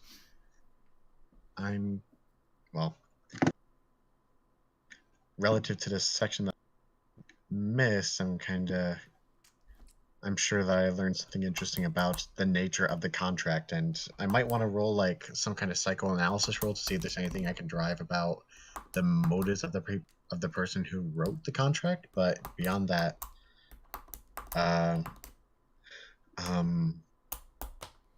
I'm really quite curious as to. We still haven't quite figured out where this place is. We know it's in the book, but we don't know what this like city is, right? Not yet. Okay, so I'm growing more curious, especially since it seems to have a different sort of appearance and tech level. Like, it definitely is a city, but I can definitely tell it's like more advanced because they're not using just brick and everywhere. They're using like steel buildings, which is really weird. How do you get that much steel? Fair enough. All right, +1 to you, Basil. Next up, Orion. Well, I finally got a look at that Keyblade. You also finally. So I was waiting for in character being able to see that Keyblade. That Keyblade's terrible. In or out of character. Out of character. I am very surprised that we came across a black hooded figure already. Terrified and surprised. And I learned that if it doesn't have a casting time somewhere, it means 1 second. Yeah, that's an important thing for you to know. Yeah. I did not Yeah. realize you didn't know that until this session. All It right. explains why he didn't put more into his magic suite. Yep. You'll All- see. All right. +1 to Orion. And now let's see. It is between Webby and Muriala. So Webby is odds. Muriala. People actually want to help me. Without ulterior motives. This is bizarre. Yeah, Webby has that effect on people. Not just Webby, everyone but Orion. What did Orion do? Did not react in that manner. No, Muriel's like, okay, Orion I understand. Everyone else, this is just bizarre and strange. They're all crazy people who just want to help you for no reason. This makes no sense. Especially given what I just did. I mean, I technically have an ulterior. Fascinating. I want to see what happens. And no, that she understands. That she completely gets. That makes sense. Beyond that, though, the magic in this world is weird and fascinating, and she wants to take this pin out and figure out what its enchantment is and dissect it. I'm aware out of character this probably isn't going to work, but... and yeah, mysterious stranger guy. Huh. This is gonna be an interesting thing. I said I was not expecting him to be here out of character. Oh, +1 Muriala. And last but not least, Webby. Alright, so I learned that Muriella really could use a friend right now. So Yeah. I'm gonna try to be Muriella's friend. Is Muriala your as new for what I leader? want to learn, this Keyblade guy is finally someone who might be able to maybe explain to me why I have a Keyblade, or what it is even, or how I got it. So what the hell's going on? It's a chance, I gotta take it. Mm-hmm. Fair enough. +1.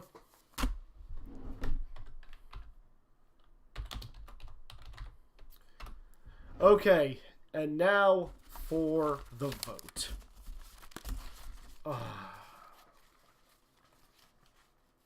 The question is, how mean do I want to be? Who looks the most like a duck? That's a good point. Who looks the most like a duck? Shape-shifting. Coco still wins.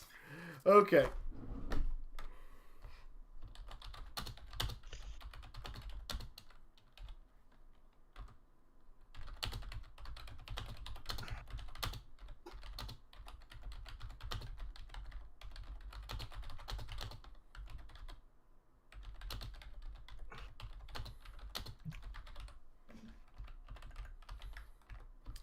So, vote. Who is going to do something that makes the upcoming discussion with the cloaked stranger go south? Ooh. Go south, you say? That's a hard question. I know the answer to this. Remember, you can't vote for yourselves. Why The not? question is Coco going to try and eat the book? Yeah, that's actually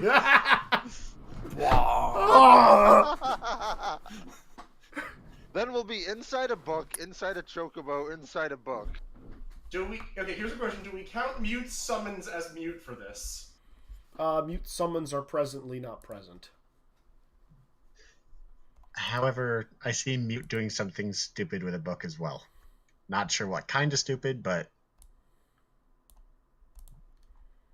Alright, I have hidden lore stuff I can roll. I'll do that at the start of next session.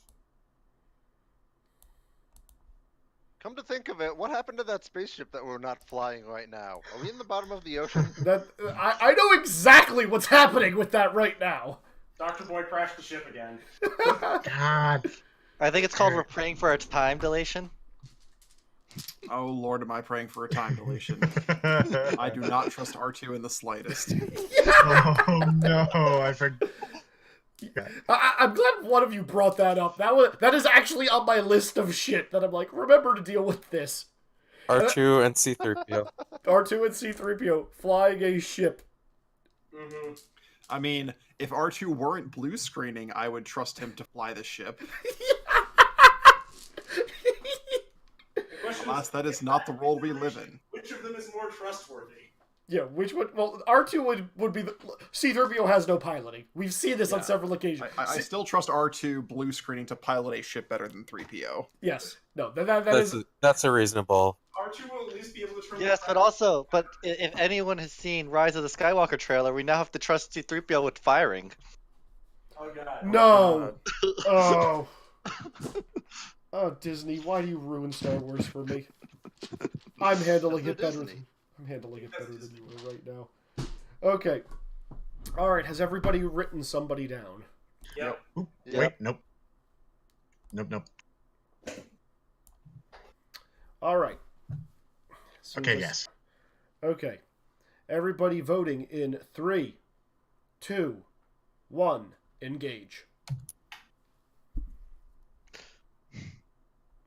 I see an eye of Arian and Coco.